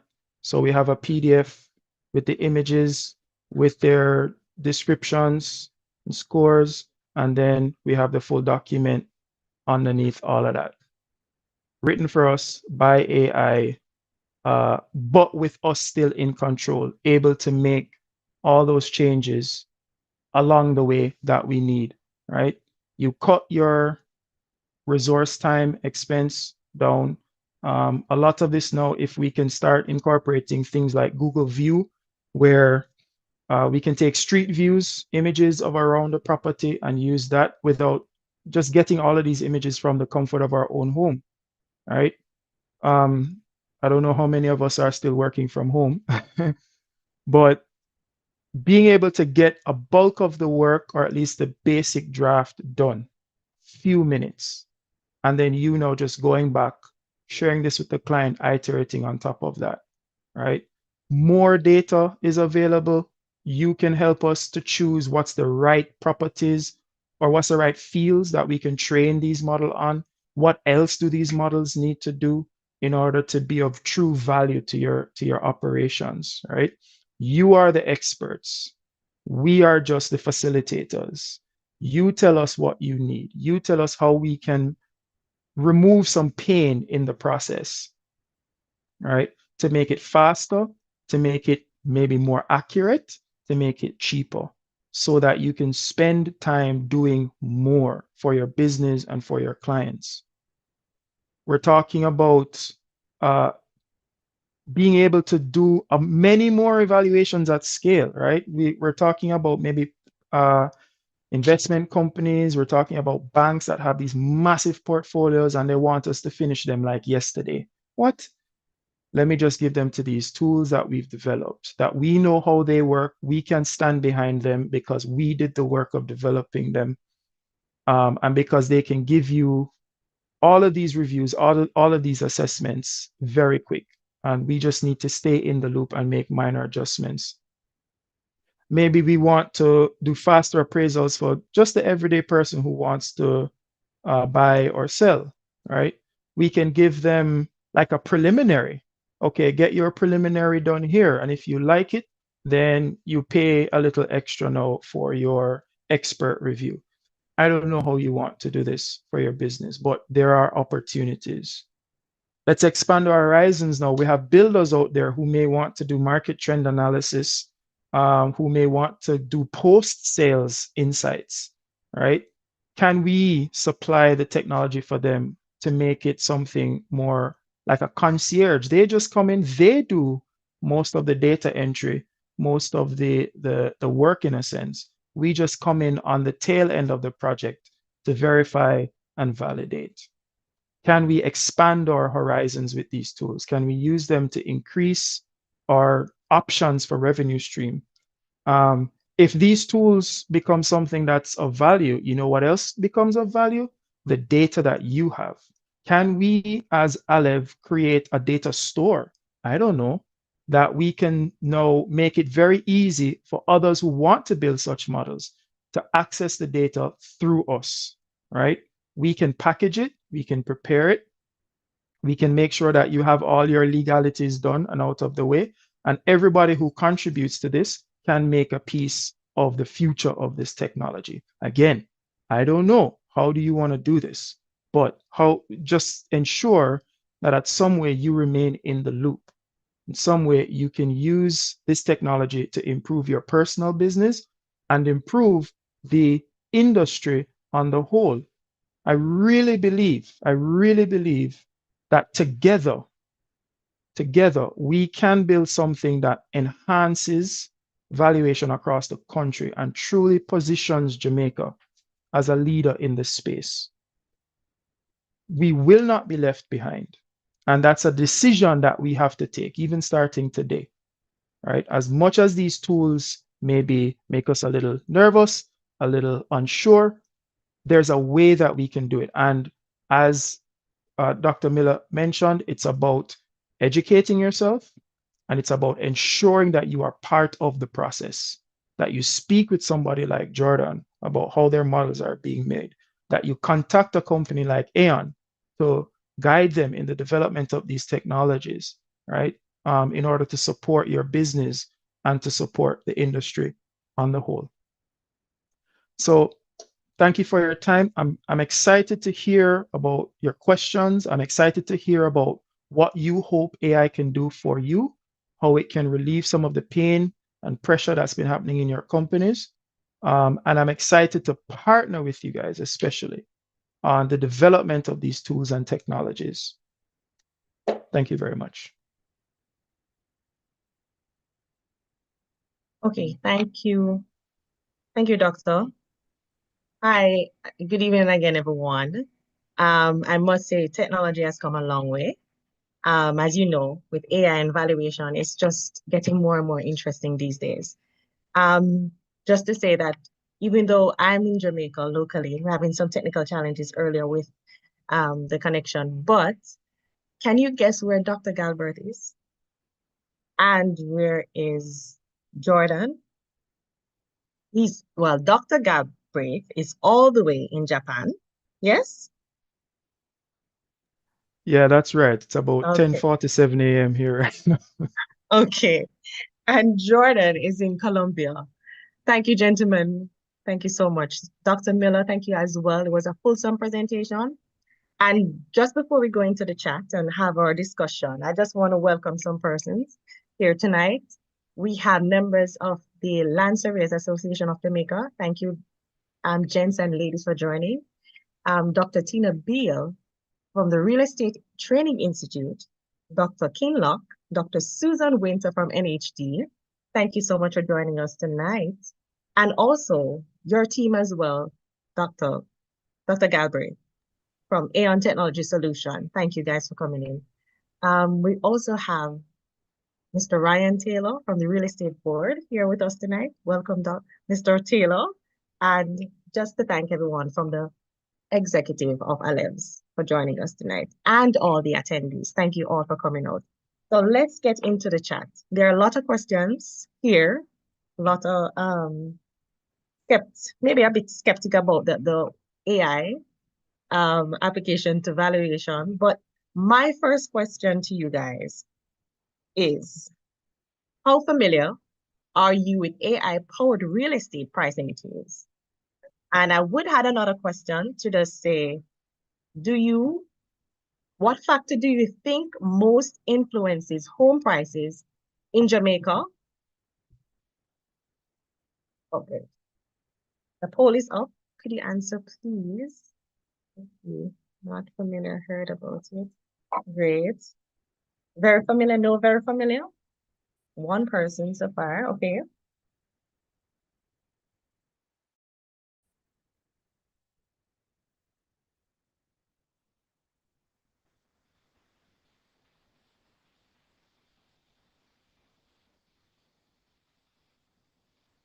All right, so majority of persons have heard about them, but I've never used them.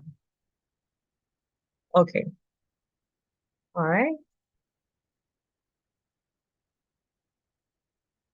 You can share results, great.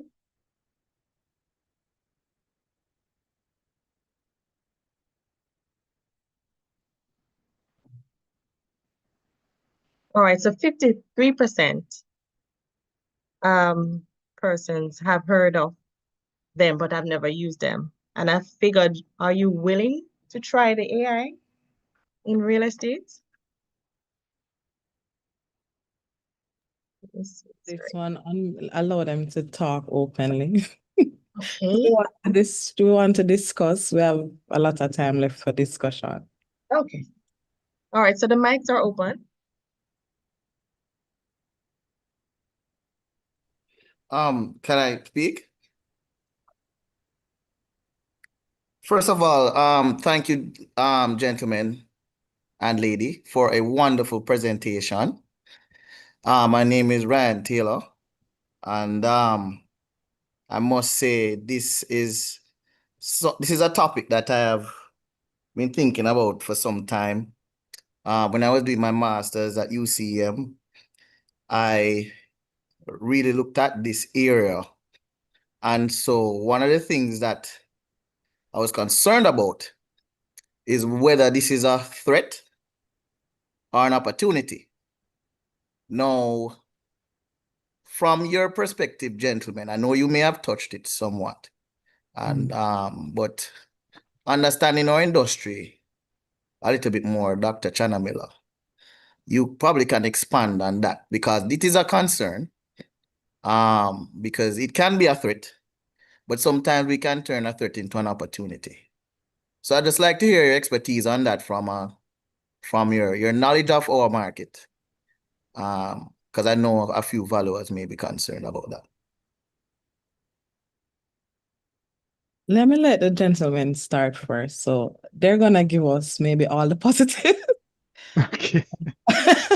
I'd love to hear from you because let me tell you why. Because the gentlemen are going to really speak from a IT perspective. I mean, we know it's coming, but as practitioners, and you are familiar with us and our industry, I think it's best you give us some guidance, knowing our market better than they do. All right, so I probably need to start with saying that I am technology open. I'm open to technology. So so that already skews my opinion of what can happen, what will happen.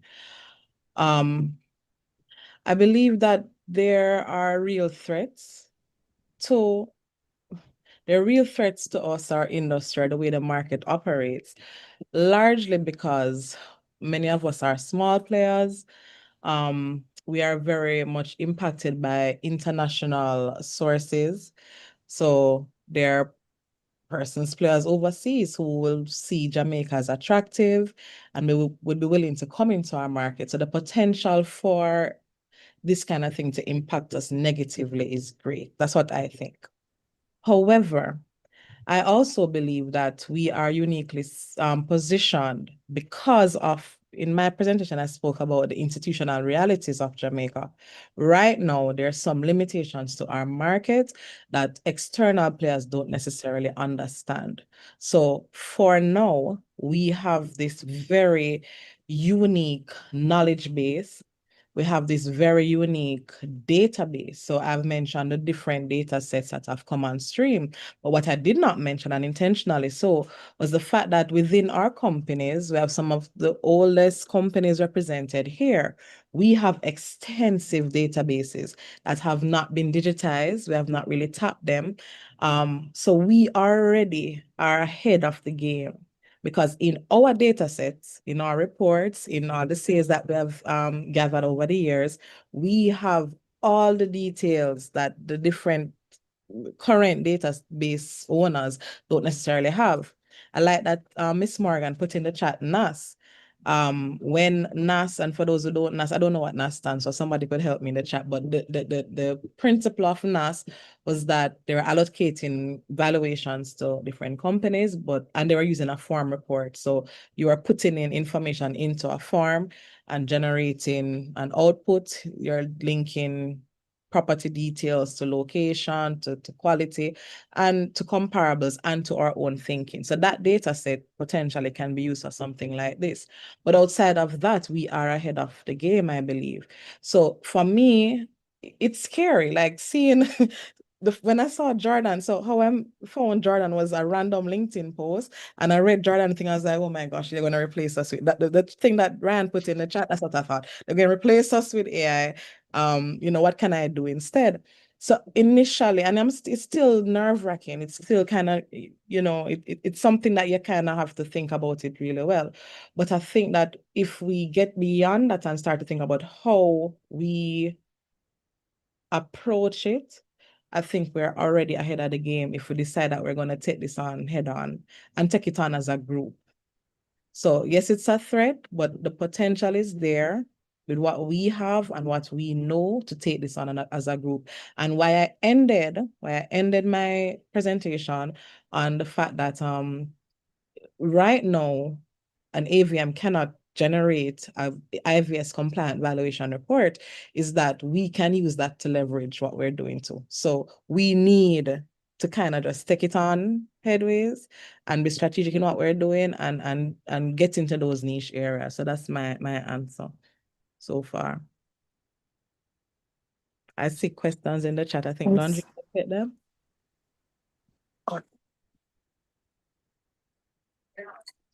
Okay, Dr. Miller, thank you for that. I see we have, is it Cyprian or Cyprian Smith? Is it? Cyprian Smith. Thank you so Cyprian, much. there we go. Thank you, sir. Good day, good night to everyone, and thank you so much for a very interesting presentation. My question to the panelists, with respect to AI, is something that we embrace, especially, I'm from LSAG, represented LSAG. With respect to the use of AI, are there any ethical consideration with using AI to support our functions? I'm not sure if you came across any material that you'd like to share with us as to, things that we should look out for, or how we should use AI without breaching any ethics or our code of ethics, so to speak. Dr. Galbraith, you want to take this one? Okay, sure. I'm sure Jordan will also have some insights that you might like to share. But one of course, so it's on two ends. One is on the data that you're actually acquiring for use, and the other is on the model itself. What is the model outputting, right? How is the model trained, and how is the model being used? On the data, we have to think about things like data protection, right? So are we ensuring that people's personal information are not being kept in our database? Are we protecting our clients in that way? Of course, you will need to have the data on the property. You will need to have data, maybe to some degree, on the owner of the property. But we have to ensure that we are protecting the identities of these individuals as much as possible, and there are techniques for that. We have to ensure that we are being as representative as possible, which ties into the model training as well. As Dr. Miller mentioned, sometimes a lot of the literature we have is based on just a small section, right? I think Jordan mentioned this as well, a subset of the population, and then you want to take this and now paint a broad brush on everybody else in the industry. We're talking about maybe certain disadvantaged populations not being able to benefit from the technology because their reality is not represented in the data, right? In other use cases, like in law, in finance, one of the big things right now is that you have to ensure you're representing everybody in your data and that the bias in the outputs of these models are not against any particular group. One of the biggest cases was, for example, some jurisdictions implementing law bots in how they made determination about jail time, for example, right? And what they were finding was that certain groups were getting significantly more or significantly harsher terms than others. And why? Because of how the data was collected, because of the representation in the training data, right? So we have to consider things like these as well more and more. How are we ensuring that we have a good distribution of data, that any model that any output that we make is fair to the population, not just accurate, but fair to our clients and how we are serving them. And then professionally, again, it's all about ensuring that you have a responsible person in the loop. We cannot, and I don't think any of the organizations internationally or even locally would advise just handing over all of the work to these machines. We need to have trained, professional, experienced in-house who can at least sign off on these documents. And that's going to be for regulators and compliance. That's also going to be good for your own peace of mind, right? Because now there's somebody who is not only an experienced professional, but somebody who also understands how this model was trained and how it can be used, what it can and what it can't do, and so can give proper guidance and proper validation on the output. So there are things both on the data end of the system, like what data are we gathering, how are we gathering this data, how are we gathering this data, are we stealing anybody's data, these kinds of questions. Are we protecting the data of individuals and ensuring that we're only using what we need to use? Are we being not just accurate, but fair? And are we being responsible, right, at the end of the day? These are some of the considerations that we also have to make when designing these systems. Okay, Thank you. thank you. Thank you. That answer your question, Mr. Smith? Yes, it does. Thank you very much. Okay, wonderful. Just to backtrack a bit, Mr. Taylor? Brian Taylor? Yes, yes. Hi, did Dr. Miller give you an answer, correct answer or reasonable answer? We'll talk about it after. Okay. All right, no problem. All right, then we're moving on. Dr. Beal, you have a question. You may go ahead. Hi, good night, everybody. So, an interesting presentation, and I really enjoyed it generally. So, the question that I have is from a more regulatory standpoint. So, everybody on the call would know that AML is a big thing in real estate. But in terms of using AI, I don't know if any of the presenters would be able to say how it is that we could use these AI tools in analyzing large data sets to assess suspicious activity that might be hidden or otherwise latent when we use other type of data analysis tools, if that's a possibility.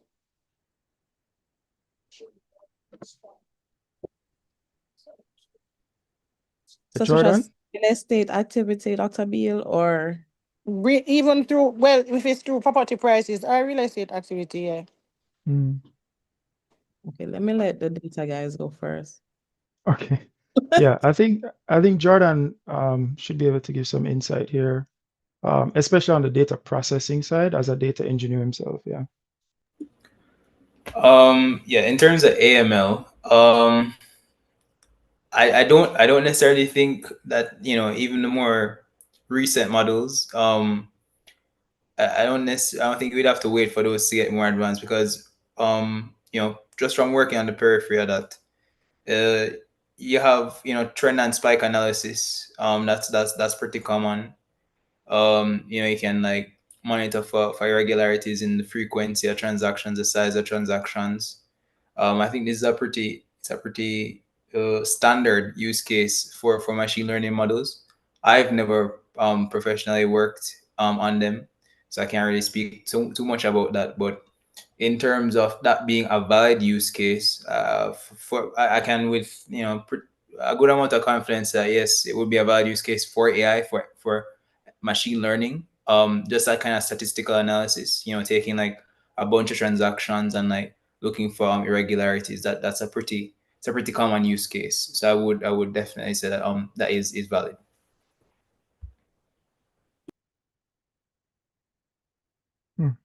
Right. One thing that I've seen done as well, as Jordan mentioned, is statistically we can parse through big data quickly and reduce the set of items that we want to just personally verify, right? So maybe it is a spike, maybe it is an outlier in terms of how much this property is being priced or how quickly it went through the whole pipeline. But maybe it was accurate, right? So these things can flag strange or, in a sense, statistically dissimilar occurrences in the data and just reduce the amount of time and headache that we have to spend looking through all of these to make sure everything was okay and is compliant, right? We can have our reporting system set up. We can have a response standard operating procedure set up so that all of this just becomes, in a sense, a no-brainer. Well, and again, stay in the loop. So definitely a brainer. Right. Thank you for that. Dr. Miller, you want to make a comment? I think they answered it well. Okay, great. Wonderful. Dr. Beal, is your question answered? Yeah, man. I'm good. Oh, wonderful. All right. Alista Smith, you may go ahead and ask your question.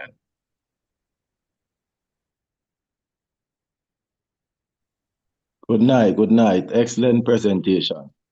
My question is part link to Tina's question, but what I'd like to know, with these models, how is the information stored? And the second one is, if the information is hacked and someone said information is hacked, and hackers generally would have reasons why they would hack, rather probably to hold the owner of the information hostage or whatsoever, or would someone or would the owner of the information know that the information is hacked and is being used maliciously, or information is being input maliciously for various reasons? Or would the user of the information know that it is being hacked and all information going in is genuine?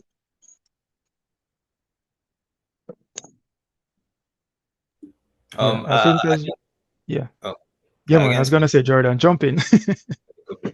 All right, so I'll attack the last part of your question first, actually, in terms of the genuineness of the information. So the input, like you do get a lot of false input. Like I think you even mentioned in the chat was that the plot size. Like sometimes you look at them and it's like there's no way this is like a real value. Like did somebody just pull it out of thin air? So that when you do have like misleading figures and you know input from the user end, and you are incorporating that into your model, that does lead to some inaccuracies. I think that's typically used as a reason to not use AI overall. The What I would offer as a counterpoint is that given that the average user input, right, the majority of user input is valid, that it should get averaged out. It still would have validity in there. So you can use processes like ensuring that users are signed up and verified, to ensure that you're not just getting a bot spamming you. But overall, I'd say that those kind of concerns would be like just like in thoughtfully designing like whatever system you have in place, having some kind of verification so that people can check over their forms, and having validated users and entering information. Now, for the first part of your question, in terms of like maliciously um, accessing data and maybe like restricting access to the original owners, I think that's something that anybody has to confront. Not just now. I think that's been like the case for quite some time. The alternative is keeping all the data in a drawer like in the office. So I think that's something that would require obviously consultation with the relevant security professionals. Thankfully, we have a few of those in the country, and they've had to handle situations like that. So I would say that that's not necessarily a specific case for us wanting to utilize AI. It is a prerequisite that we have the data digitized if we want to actually utilize the models. But I don't think that whether or not we utilize a model should stop us from getting the data standardized and put in a central secure location. Yeah. Yeah. Thank And you. nothing to add from my side, really. That's basically it. Yeah. All right, great. Alistair, you satisfied with the answer?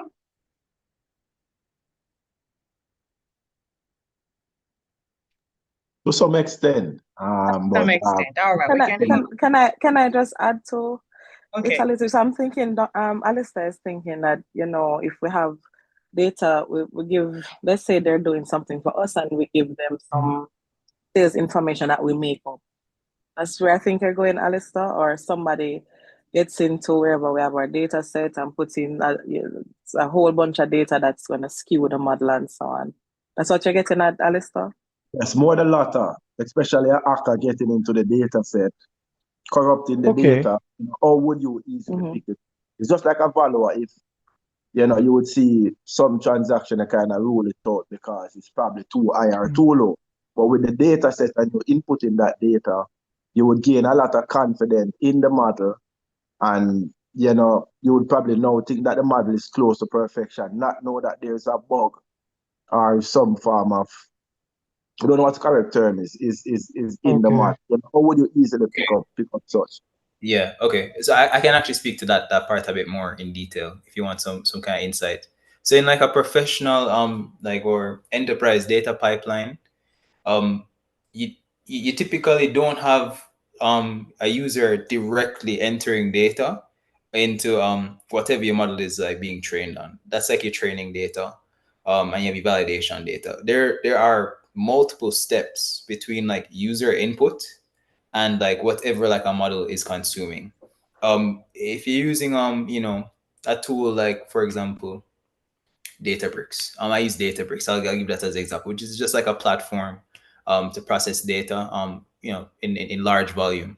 You'll typically have these workflows or these tasks in your pipeline, right? And any engineer worth his salt is going to, at the end of every single pipeline, be running you know these checks to ensure that, are there spikes compared to like the input that we saw last week. Does it significantly vary before we even allow that into like our gold tier data store. We're going to ensure that we have those taken out, probably marked as like this needs to be inspected, and we have probably like a customer success team, or you have specific data professionals who are responsible for verifying that this does look appropriate. So we have like all these checks like in the process. Actually, like if you want to like build out, like an enterprise solution like that, and that kind of does weed out that problem. So it's not maybe in your head. You might think of an issue where we effectively have like a spreadsheet, right? And everybody can pretty much enter data as they'd like.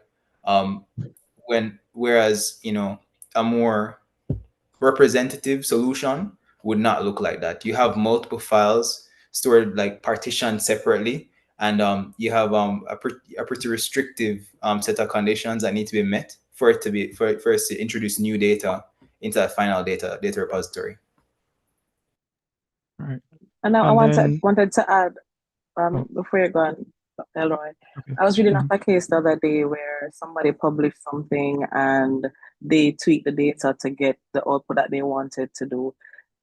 Because we have to publish or validate or have these records, it was easy to track that the person changed different variables. So it's not like we have an Excel and we type in, and we just change it and then you generate something at the end. There's several model outputs that you're testing and you're tracking to see, whatever was in the model, what has changed. And there you have to actually follow these protocols.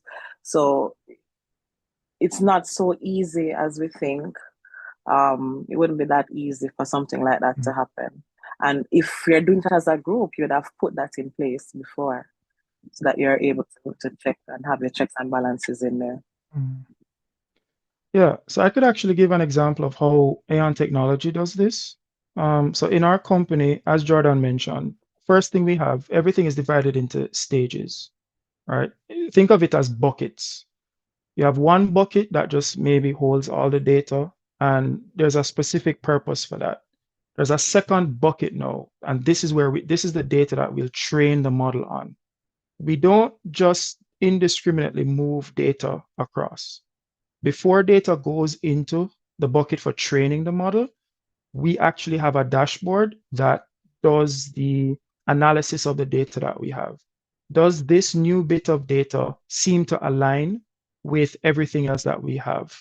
And we have a team of QA specialists that monitor this dashboard, identify when there's some kind of discrepancy or outlier, and does a quick check to validate, right? And can actually sign something that says, yes, this was validated, this is what I saw, etc. So we have that kind of standard operating procedure as well. So like Jordan mentioned, we have monitoring systems, we have a procedure, and we have separation to make sure that we can keep things clean and fit for purpose. Now, you mentioned the idea of king. Right? Now, one thing that we do is that we keep our data in various web-based data platforms, right? Analytics platforms. Jordan mentioned Databricks. We also have platforms like Snowflake, like BigQuery. Amazon has their own suite of solutions as well. These tools really, just by default, can give you enterprise international standard protections on your data, right? In order to hack that, you need to be one of the best hackers in the world. Let's just put that out there. But the second thing that a lot of companies do, including Aon Technology, is that we actually hire third-party teams. These are security organizations. This is what they do to monitor everything in our database, to monitor even our individual computers. So, I mean, it's not just like your Windows Defender or your simple antivirus software. These are international, like best practice. These tools are what stock markets and banks and these very important agencies use. And what they can do is they will monitor for suspicious activity. And they will just send you a quick ping to let you know, hey, there was this access from this laptop in this side of the world. Was that one of your guys or not? They will automatically shut things down before anything can proceed, alert your internal team to do some checks before anything happens. So we can have these layers of technology, procedures, and personnel that help to protect and keep the data clean all the way down to the endpoint so that you can go to your bed at night, as we always say in Aon, and just trust that things are working fine. So I hope that helps as well. Okay, thank you so much for that. Thank you so much. In the chat, we had Dr. Winter. He asked a question. AI models require and the results are influenced by data. Given that data availability is a limitation in our industry, especially for some locations, what are your thoughts on this gap in the accuracy of AI results? Ms. Thame, I have a follow-up question as well. So if I can ask it verbally. Sure, go ahead. Yes, go ahead, Dr. And thank you. Well, I should say before I start to comment, very, very excellent presentations. And I'm learning. And my question is more from the enterprise standpoint. I know many of the evaluators here perhaps may not be happy with the questions I'm going to ask, but you know, in any industry, especially in the National Housing Trust, where we have a lot of data and we're trying to improve productivity and efficiency to make our products more cost effective for our clients or our contributors, we have to always think of tools to assist.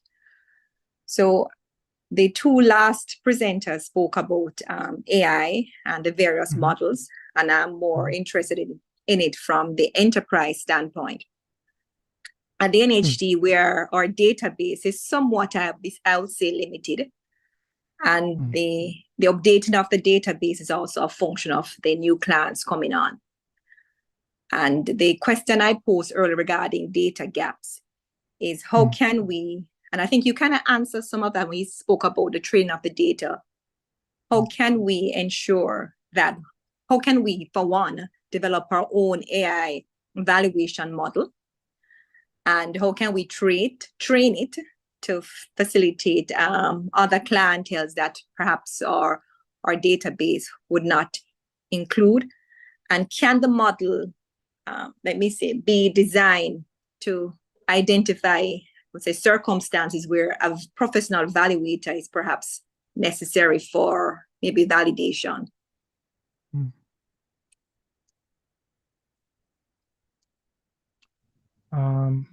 Yeah, let me let Jordan start. I think he's had some experience there as well. So I share your concern about especially you know, certain locations not having sufficient data. In especially like a case like that where you have data sparsity. For example, if it's a community where you know, there aren't any recent listings, there are many historicals to go off of, so you have a very small sample size. You know, any kind of statistical inference from that is bound to be like error prone. I think that developing, you know, these systems, you have to factor that in. You can't take, for example, the output in you can't treat every location the same. I think segmentation is important in the training. That's something I encountered as well. Like I mentioned, the accuracy of you know, the model I worked on, it varied based on, really was a function of, you know, how many listings there were. For example, in Kingston, that was actually the most accurate location, just by virtue of having, you know, several times the number of properties, you know, both, you know, for sale and I guess historically sold. So I think having that context is important in terms of developing a valuation model. I would say that I would veer on the side of caution. You know, thankfully, you know, building a model isn't as sophisticated as some people would want to make it seem. You know, it's largely, you know, writing up some helpful code, but having the understanding, you know, the processes in play is really important, which is why, you know, people go to school for many years doing that. So the bias is really important. When you develop a model, you want to make sure that how you are treating or segregating, you know, each partition, right, is dependent on like what you understand to be the limitations of that data. So in the case that you mentioned, you have a community or a parish. Portland, for instance, has very few listings. I'd say like you have a rules-based system. You know, if you want to automate most of it, you can do that. But you have a rules-based system where you know, you have a community or a parish with very few listings. Then you'd have like a human in the loop. A human steps in and they'd provide input in that situation. So you can't just have like a broad-based, you know, taking a model output as a given. I think there's this quote I keep remembering. I think it's from IBM. Is a computer can never be held accountable. Therefore, a computer must never make a management decision. Meaning that, you know, you always need to have a human to verify, and sometimes, you know, these are tools to help us. In some cases, the human is going to have to take more control of the situation than others. Jamaica, like you mentioned, has data sparsity.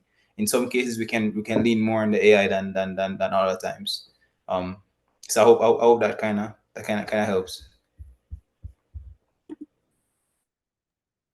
Thank you. I was more trying to understand though in terms of, because my last question spoke to the model actually identifying instances when human intervention or evaluator is required. And I suppose it's based on the level of confidence in the result. So I guess what I'm trying to say in fewer words would be that the level of confidence that you have in a given model output is a function of, you know, how much data you have in a given segmentation or partition.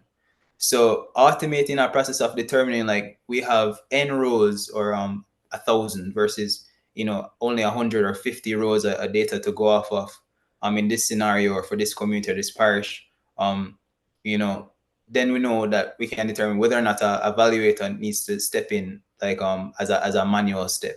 So that would be you know, a bit of logic that you'd incorporate into your system. Maybe that helps. So it's like a function of like just how much data you have given a specific location, for instance.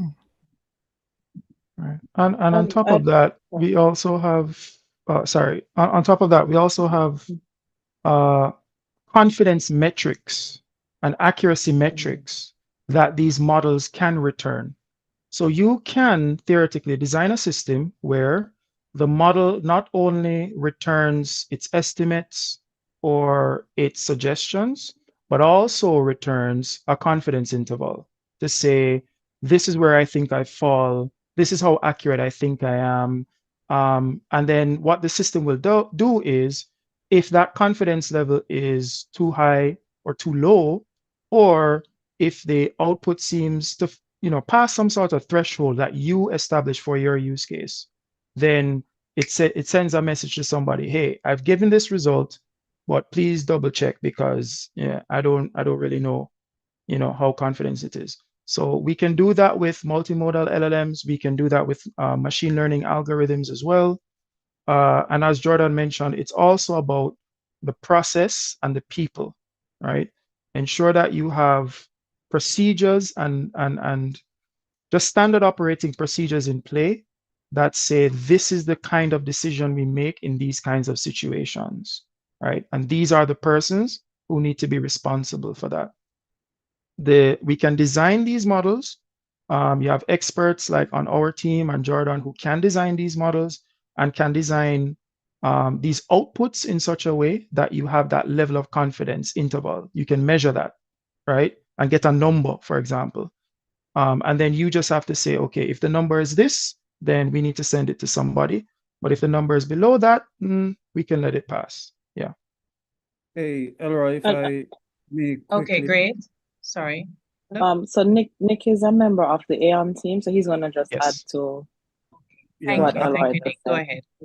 I think a short answer to Ms. Winter's question is it depends on the use case. So if you're doing analysis, then you're really using your internal data to do the analysis internally. But if you're doing appraisals or valuations, then that is where you need the valuers. And it's clear in how Dr. Galbraith and Rochelle explained earlier that when you look at what is required for you to use multimodal AI, it requires the valuer to be integral part of the process. But if you're just using the data to do internal analysis, then that is where you are just using your data to see what you can draw or glean from the different types of properties that you have. So that doesn't require a valuer. But once you're going to do appraisals and to look at valuations for a portfolio, then you would need the valuers to be the ones to be endorsing that. Right. I think Nick, I touched on what I wanted to say too. It's not that you're going to create one model and you can apply it to every single thing in the market. Like sometimes I feel that once you create one model, it applies to everything. That's not the case. It's based on the data that you put in and what you're training it to do and the purpose you have it for. So we could theoretically have multiple models that are applicable to the market, and some of us may subscribe to this one and some subscribe to that one and use it whatever way we want to use it. But it's going to be contextualized to what they created the model for and the data that it has in there. So I think it's not less so Dr. Winter's question, but some of the other questions coming up. It's not like we'll create one model and that replaces everybody. A model is this dynamic thing too, and it's based on how it predicts. So if you go to, for example, other real estate conferences, if you're going to multiple sessions, you have 10 different researchers presenting their model, and they're telling you how well it works, what it predicts, the data that they had, and it's always contextualized to their case. So we don't have to worry about this one. It's not like a machine that's coming to replace us. It's a formula that's predicting off the data that it got, and the formula is context specific, and you can have multiple formulas in the market, and that's okay. What we need to do is understand the formula. So if Nick and Elroy and Jordan come and give us a formula and it's doing rubbish, it's not controlling for anything, we can say, no, your formula doesn't make any sense, the data don't make any sense, and push back on it. So that's why we're pushing for valuers to understand it, because somebody will come and tell us that this is doing what something that it's not doing, but we need to be able to push back and say that's not what it's doing and ask some pertinent questions. So I want us to, when we think about it in that way. And then to the data scarcity question, I just want to emphasize on that as well, is that, we have data silos in Jamaica. So that it's not that the data doesn't exist, it's that the data is just all over. It's not so, right? So I mentioned ATP. We have different other agencies that have different refresh rates. Some of data is outdated, for example. So these are some of the problems that we also will have to solve if we want to truly build very useful tools that are more generalizable than very context specific. As Jordan and Nick and Dr. Miller mentioned, if you build these models on top of the data that you have, don't expect it to talk about anything outside of what you know and what you work with, all right?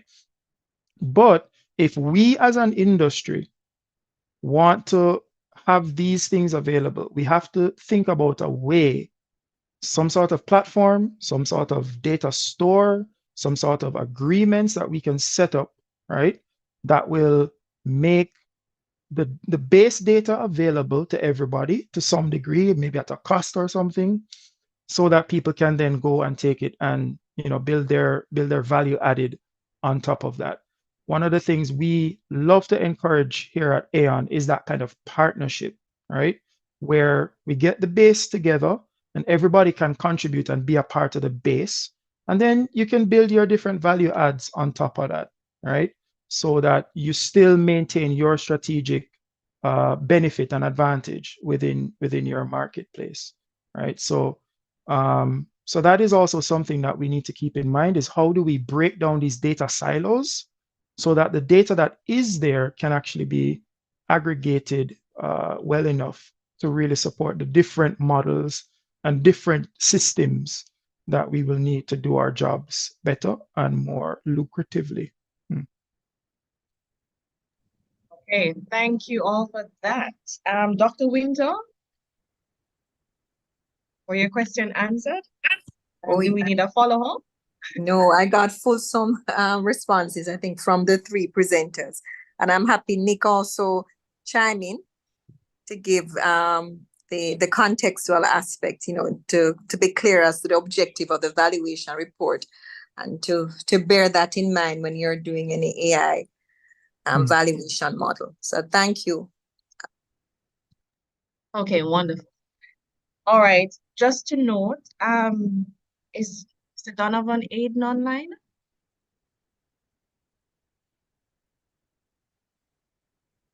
No, Yes, not I at am. this time. Yes, Anybody from Dominic. the... Oh, hi. Good evening, sir. How are you doing? I'm good, thanks. Okay, wonderful. I just want to welcome you and your members from REMV Course Advisory Committee. Welcome. Thank you. All right, great. Thank you, sir. Is Mr. Beckles? A question earlier, Mr. Beckles? Hello, Hi, sir. How are you doing? I'm not too bad. Great. You had a question? Yes. Yeah, it was sort of answered in a reverse way, but let me just mention something.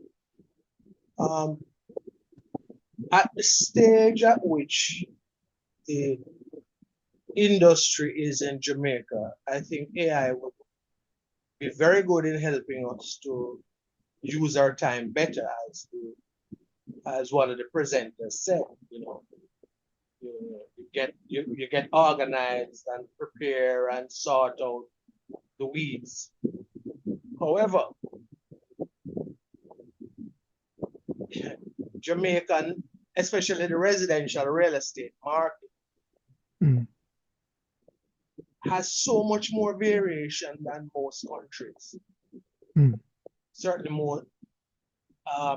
For example, somebody buys a house and they will expand it.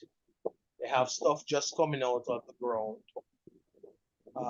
They have an additional bedroom and they call you back to do a valuation 2 years down the road. And the changes in the construction as you go along, I think adds so much more components that we would have to put into AI. I think we would have a problem with the margins of error. I think the margins of error will be too great because just the nature of the residential market in Jamaica. Now, the initial, Mr. Jordan was giving us a test and was trying to compare his margin of error.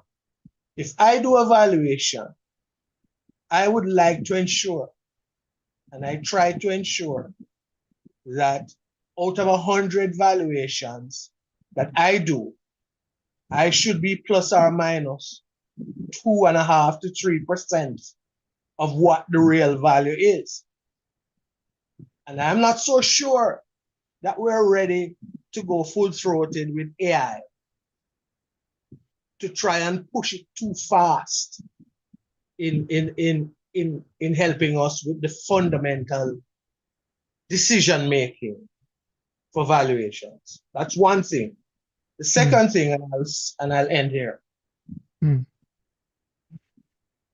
Jamaicans tend to have a lazy streak, and we have young people coming into the industry. Already, people will tell you, oh, you just write up a piece of paper and you charge us this, not realizing the analysis that we have to go through to put on that piece of paper. I've seen it already in different sectors in different areas of the industry, where people feel that you get a drone, you don't need to inspect the property. And we have to be very careful as an association as to how we push and use this product. It's a good product, but how we use it is going to be crucial. That's what I have to say. All right, thank you for that, Mr. Beckles. Just a point of interjection here. We're a little over time. We should have ended at 9:30, so I'm just asking permission for us to continue. All in favor? Aye. Aye, okay, great. Aye. Okay, wonderful. Anybody Aye. wants to comment on Mr. Becker's statement and question all in one? Before the gentleman answer, I want to play devil's advocate, Mr. Beckles. When Jordan added those pictures to his listing-based model, he brought it down to about 7%, right, Jordan? Yeah, for that name property. And if you remember what I presented earlier, that we're thinking about things like 10 to 20% difference between what it is that you value at and what it is that the actual sale figure is. So the AI is actually within the margin of error. So, Margin of whose error? well, that margin of error is based, well, the one that I'm citing is based on UK-based data. But there are advocates who push for a wider margin of error, up to 35%, especially when you have properties that are more specialized. So the question, what I'd want us to think about is that, so I think that a lot of the times our defense mechanism as well is to say that, oh, you know, Jamaica is so unique and the heterogeneity of the properties and so on. But if you're building a data set that you have the same observations of all properties for the most part in the data set, whatever the model spits out is going to be based on what you have put in.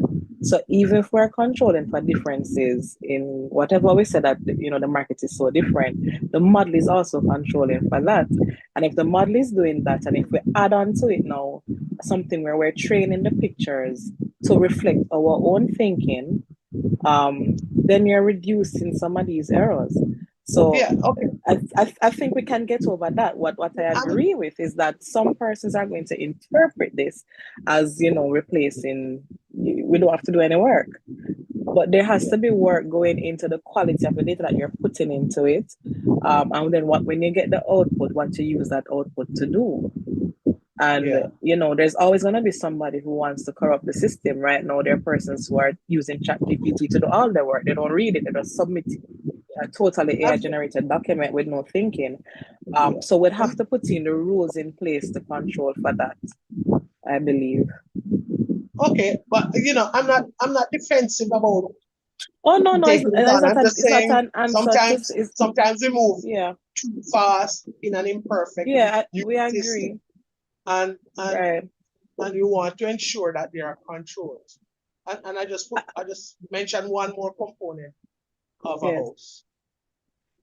Design layout. Yes. And you and I will look at the design layout, and you think one is okay, and three of us, and I say it's very poor design layout because of X, Y, and Z. So, but you may be in the majority, right? So you can still program AI to say this is a good design layout, but Mr. Beckles, you know, not to interrupt you, we could also have input on what the market likes. So if we have persons in the market saying that they prefer open floor plan, and you're able to say from, you know, some big data thing out there where we have people scoring the houses that they prefer. Let's say we see the ones that get the MLS listings that get the biggest, the layouts that get the most views. That's another factor you can put into something to control for that. So that the possibilities are limitless. But that it's input, not easy. Things like that is not easy. And I'm just saying, let us pace ourselves in terms of how we utilize this thing until we get comfortable with it and we understand what it can do and the weaknesses. And I'm just being cautious as to how. And we understand 100%. And that's why I'm saying, Mr. Beckles, we have to understand what it does. Okay. For a valuer, and now I'm taking off my presenter hat and my ALEVS hat is back on, and my UTech lecturer hat is back on. We have to understand what it's doing. At minimum, before we even support anything, we need to build capacity within our membership to understand what this is doing. Because at the end of the day, when I spoke to Jordan and I looked at his and I've spoken to Elroy and the Aon team, there are things that they may not be controlling for that we as valuers know about. So things like, the economics of Jamaica, or Jordan mentioned market segmentation. Some of my research suggests that there's segmentation beyond just the financial. There's social segmentation that is now capitalized into values. These are things that we are doing in our head. We have these heuristics, we already have these rules of thumb that when we walk into a community, we know that crime is, but we don't have a figure for crime, right? But we are doing it in our head. So how can we understand what the models do and then kind of capture what we do as valuers? And that's where the gentlemen have underscored it really well, that they can't do it without us. We are the valuers. We understand the market, right? Yes. So once we pair our knowledge with the knowledge of what these models do, we're going to create something out of this world, I would believe, because you're getting the best of both worlds. Very good. Okay, great. Thank you so much for that, Mr. Beckles. Seems as if we're going to have another session on this topic, right?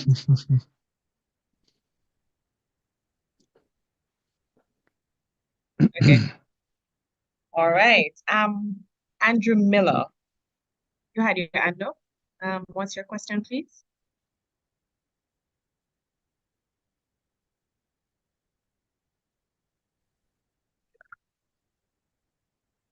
Good evening, everyone. Very good presentation. You caught me off guard, Miss Name. I was here just dusting off my agricultural books to see what I can look at in the future. Oh my, okay. All right. All right. As I said earlier, very good presentation. However, I had just written down a few points. I think from Jordan's presentation. I noticed that with the when you were looking at the model as it relates to the data and you were considering the information of agents, I happen to have first-hand into information that sometimes what these agents write, it leaves a lot to be desired. So when based on what just reading what you had on the slide here, sometimes the description that they give for a property, when you turn up to the property, you wonder if you made a wrong turn or something when you reach the property. So, and I think that's one of the things that should be considered. And I think you mentioned the whole factor when it came on to the size implications, because a lot of these a lot of times, especially in our context, I mean, where I think MLS is at 15 years, we're not like America, where you have CoStar, where the accuracy of the information is in the 90s. So our information still leaves a lot to be desired. And especially when it comes on to the size of the buildings and so on. A lot of agents just pick a random number and just put it on. So I think that when it comes on to that's the whole aspect of agent information, there might be some things that need to be tightened up, especially along that side. But I guess if we are advancing our real estate market and this information is becoming more accurate as we advance, I think the models should produce a greater degree of accuracy. I think for the building size, you had it at, it was in the 70s, the percentage. I think one of the outputs on one of the slides, I think it was third amongst the factors. Oh, I see. In terms of the future importance. Yeah, yes. Right, yeah. Yeah, and I think that based with our current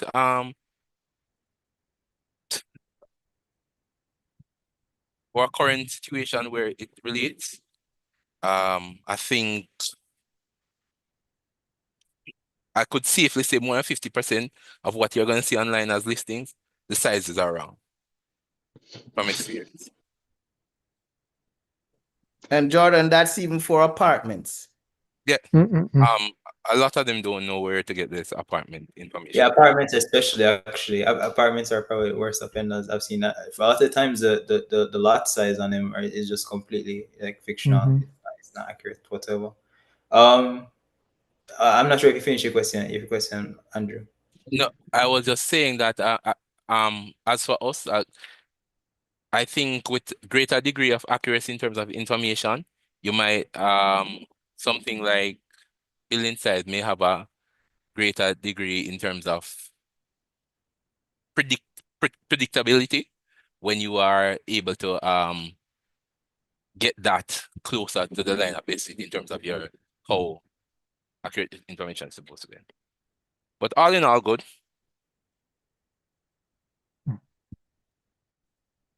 I just had one point. And it's just that I agree with your note on like the quality of the input that we have. I do think it's like a major concern, and that there should be better safeguards in place, because it's a lot of dirty data that's in there. But one counterpoint I'd make to that is that the models, how they work, it's not like us where it's like an on off switch. We're like, oh, we've noticed that like some of the listings or records in our data set, the fields are incorrect. So that means we'll just ignore it, right? We won't factor it in whatsoever. Like in I couldn't explain this to you in a more complex way if I wanted to. But what if you look at how the models are able to utilize the features, right? If it's just random noise, right? In terms of the feature importance or how it's utilized in the model, if it's just random noise and it's just purely inaccurate and incorrect, it's largely just not incorporated. However, the more signal that's in there, for instance, you have historical sales, right? If you're actually seeing, the model utilize or incorporate the building size or the number of bedrooms or bathrooms into the predictive accuracy, because it will, in like a random forest model, it tries like a mixture of different features to incorporate and gives assigns like weights to it, right? So if it is seeing or noticing that like a given feature, is kind of just like all over the place and it's not adding anything to it, it does like decrease the weighting in terms of the final output. So I do agree that the cleaner data, the more accurate results we do get, but it's not necessarily a complete disqualifier that there are some bad data points in the mix. I'll say that.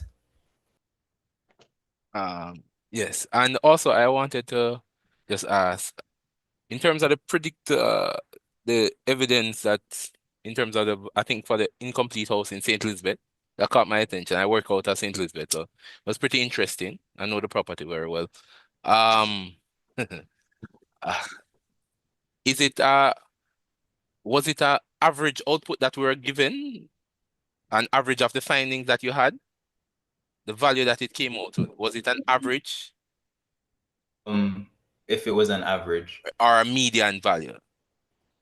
You're asking if it was like between like two ranges, No. that was spit out? No. What your final output of the value was it? Would it have been an average or a median? Neither. Okay. Neither an average nor a median. It's a single value that's output from the model just based on like the features that you put in. Okay. The closest analog to it would be like something like a OLS output, like a ordinary Okay. DC, but not really. All right. Thank you very much. Interesting. A lot to learn here. Value output, OLS output. Okay. Thank you. All right, Dr. Beal, you had your hand up. Oh, yes, Dungeon, thank you. I just had a question. It was based on Jordan's presentation. Well, two actually. I had typed them in the chat, but I'll just say it now. So, Jordan, when you started out, you were talking about the volatility in the market data when you were basically speaking to why you use the random forest algorithm. So I was wondering if you could elaborate on the volatility that you saw in the data generally, and if you could speak on the determinants of the volatility based on what it is you would have observed. And I'll just say the reason why I'm asking is because I'm thinking that based on what has been presented on how we can use AI to predict home prices. We could actually use AI to decompose fluctuations in terms of demand side factors and as well as supply side factors that affects market volatility, specifically how we could probably use MLS data to capture the number of buyers in the market at a particular point in time, the number of sellers on the supply side in the market at a particular point in time, and how it is, for example, the number of buyers would affect the number of buyers who probably would need to take out a mortgage would actually influence movement in house prices in a particular area. So if you could just elaborate under those two things, the volatility that you saw and what based on what you were seeing, the things that were determining the volatility in the market. Well, I think that a better word. So when I think of volatility, I'm thinking of like spikes up and down on like a time series.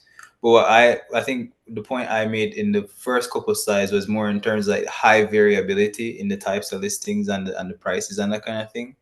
So I think I'll try to answer from that point of view. In terms of like high variability, what I noticed is that like um as you start getting up in price range, like probably after like the $100 million cutoff, the features, like how they get incorporated and like what effect that has on the final price, it gets kind of all over the place. Because there's like it's a very long tail in terms of the property values. So largely you'll see that in high tourist areas, so like Ocho Rios or St. Anne, like those, like they have a lot of very high value properties that are used, and it's not necessarily for develop like typical residential uses, like like villas. Villas would be like a pretty high variability property type that I noticed.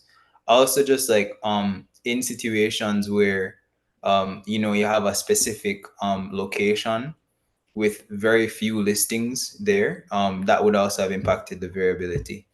And then in terms of how random forest helps with that, you can segment your data. So how I did it is I would have segmented it, so using like stratification methods. I've segmented by the property type and by the location, so that kind of help control for that high variability, like in those cases I mentioned. Yet still, even if you are controlling it, that just means that it's not impacting other segments in terms of the model accuracy. But in those high variability segments, like like I mentioned, development villas or high tourist areas, you're still going to have like high fluctuations or like high variance in the kind of model accuracy you get. It just doesn't filter out or bleed into like the predictive accuracy for like an apartment in Kingston, because of how you stratify it. I hope that answers your question. But it might not. You can let me know. Yeah, somewhat. But then I have another follow-up question for you. So I don't know if you'd have done work in terms of the apartment movement in prices for apartments, like in Kingston, using the AI models. The only thing I can say is that the composition, like the property type composition, what I noted is that Kingston, there's been like a trend, I think, over the past couple years for in terms of listings. It's now like majority apartments, and that's like a unique thing to Kingston. I can't, in terms of like other trends, I don't think I can quote anything else off the top of my head. Okay, thank you. All right. Thank you so much for that, Jordan. Miss Beal, we're okay, right? Yeah, I'm okay. All right, Dr. Beal, thank you. The next person that had their hand up was Ramesh. Ramesh? Okay, hi, good night. Hi, good night. All right, I believe what I wanted to comment on was covered earlier about the fact that the valuer plays a role in interpreting and understanding the output of the AVM for it to be considered compliant with the international valuation standards. So I was a little concerned when I heard expressions for possibly using it without a valuer for secured lending, because that would go against the standard. And I believe the last time I checked, the BOJ adheres to the IVS as it regulates the financial institutions. All right. Anyone would like to take that question? Oh, Unless right. you want to just, So yes.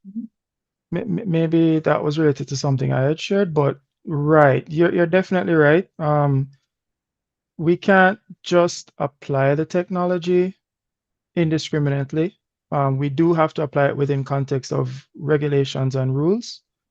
They can support the work of, let's say, lending agencies that need to monitor their portfolio, for example, or even somehow value, assets that are being put up for collateral or something. I mean, it's just there as a help, but it's not expected to be a replacement for what is the actual compliant process and procedure that is there. So I hope that addresses that concern.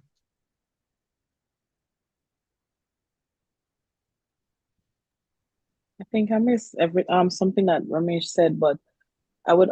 It sounded like you're saying that the BOJ wouldn't allow the banks to do that or something like that.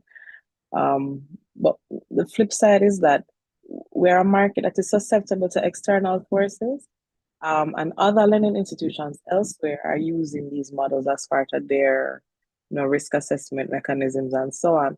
So we can't comfortably say that they won't do that. It can be foisted upon us without us having any, say in the process. So I think the best plan of action is to understand this as quickly as possible, and have our industry specific plan of action for what we'll do, because somebody can adapt something from somewhere and it can be shown that it increases this or decreases that, and it'll be put on us in the market. So in that respect, I think that we can't really wait. We just need to kind of start understanding it, learning, and then take it from there. But I think I missed part of your question, Ramesh, so don't hold me to that if I answered incorrectly. All right.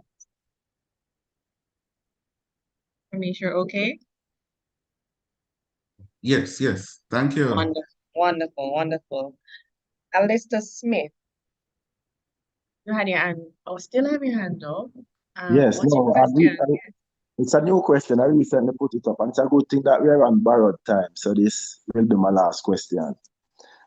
This one is for Jordan, and it kind of spun out of curiosity because in your presentation you made a lot of you made comment about using listings in your models. But what I would like to know, are these listings asking prices? And if they're asking prices, how often, if any at all, do you check these to confirm if they have been sold and what amount they have been sold for? And my reason for asking that, which is a curious part of the curiosity part of my question, is if you do check these, what percentage difference is the listing prices versus the selling prices you would have observed in your modeling? All right, so I can partially answer your question. So in terms of the comparison between the listing and the sales price, if you check against like those that have actually sold, the I think the absolute percentage error I saw was about like 3% on average. It was somewhere around there. But the data that I would have checked against, obviously, there's a bias, there's a skew. So those listings that do get sold, I mean, if you reason through it, there is like more likelihood that the listing was more reasonably priced. And when I say reasonable, I don't mean like lower or higher. I mean like given the expectations of the buyer and the seller, it's more likely that they were closer to it, or closer to each other for those listings that actually do end up sold. So in terms of those listings that aren't sold, I did not ground it in a way to filter those out. So those listings that aren't sold would have, I think, a bit higher variability. from or difference between the sales price if they were sold and the listing price. What I would need for that though is better historical sales data, which I didn't have access to.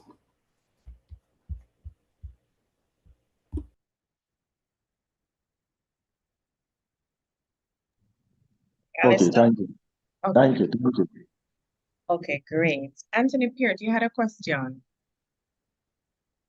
You had your hand up. You still have a question for us?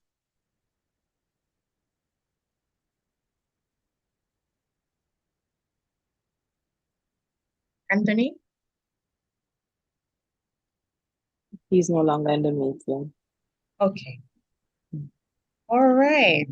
So that is the end of our question and answer section. I must say it has been a mouthful tonight, definitely. I just want to thank everyone. Presenters, thank you so much. Dr. Chanamilo, Dr. Galbraith, and Jordan Barrett, thank you so much for your presentation tonight. I know there will be other questions, so brace yourself for that. I know we're going to have maybe another session based on the interest of this presentation. So thank you so much. Thank you so much for all that you have provided to us. I mean, some of the information is new and we're all learning here. So thank you so much for taking the time out to impart that knowledge onto us tonight. All right. So I want to thank all the attendees as well. Thank you for coming out. Thank you for staying online, even though it's after the time. Thank you so much. And I just want to let you all know that the Real Estate Board has approved this course for 2 CPD hours, and you'll be getting your certificates hopefully next week. Yes, around next week. Okay, so thank you so much again for joining, guys. Good night to everyone, except for Dr. Galbraith. I think it's Thursday afternoon, so good afternoon to you.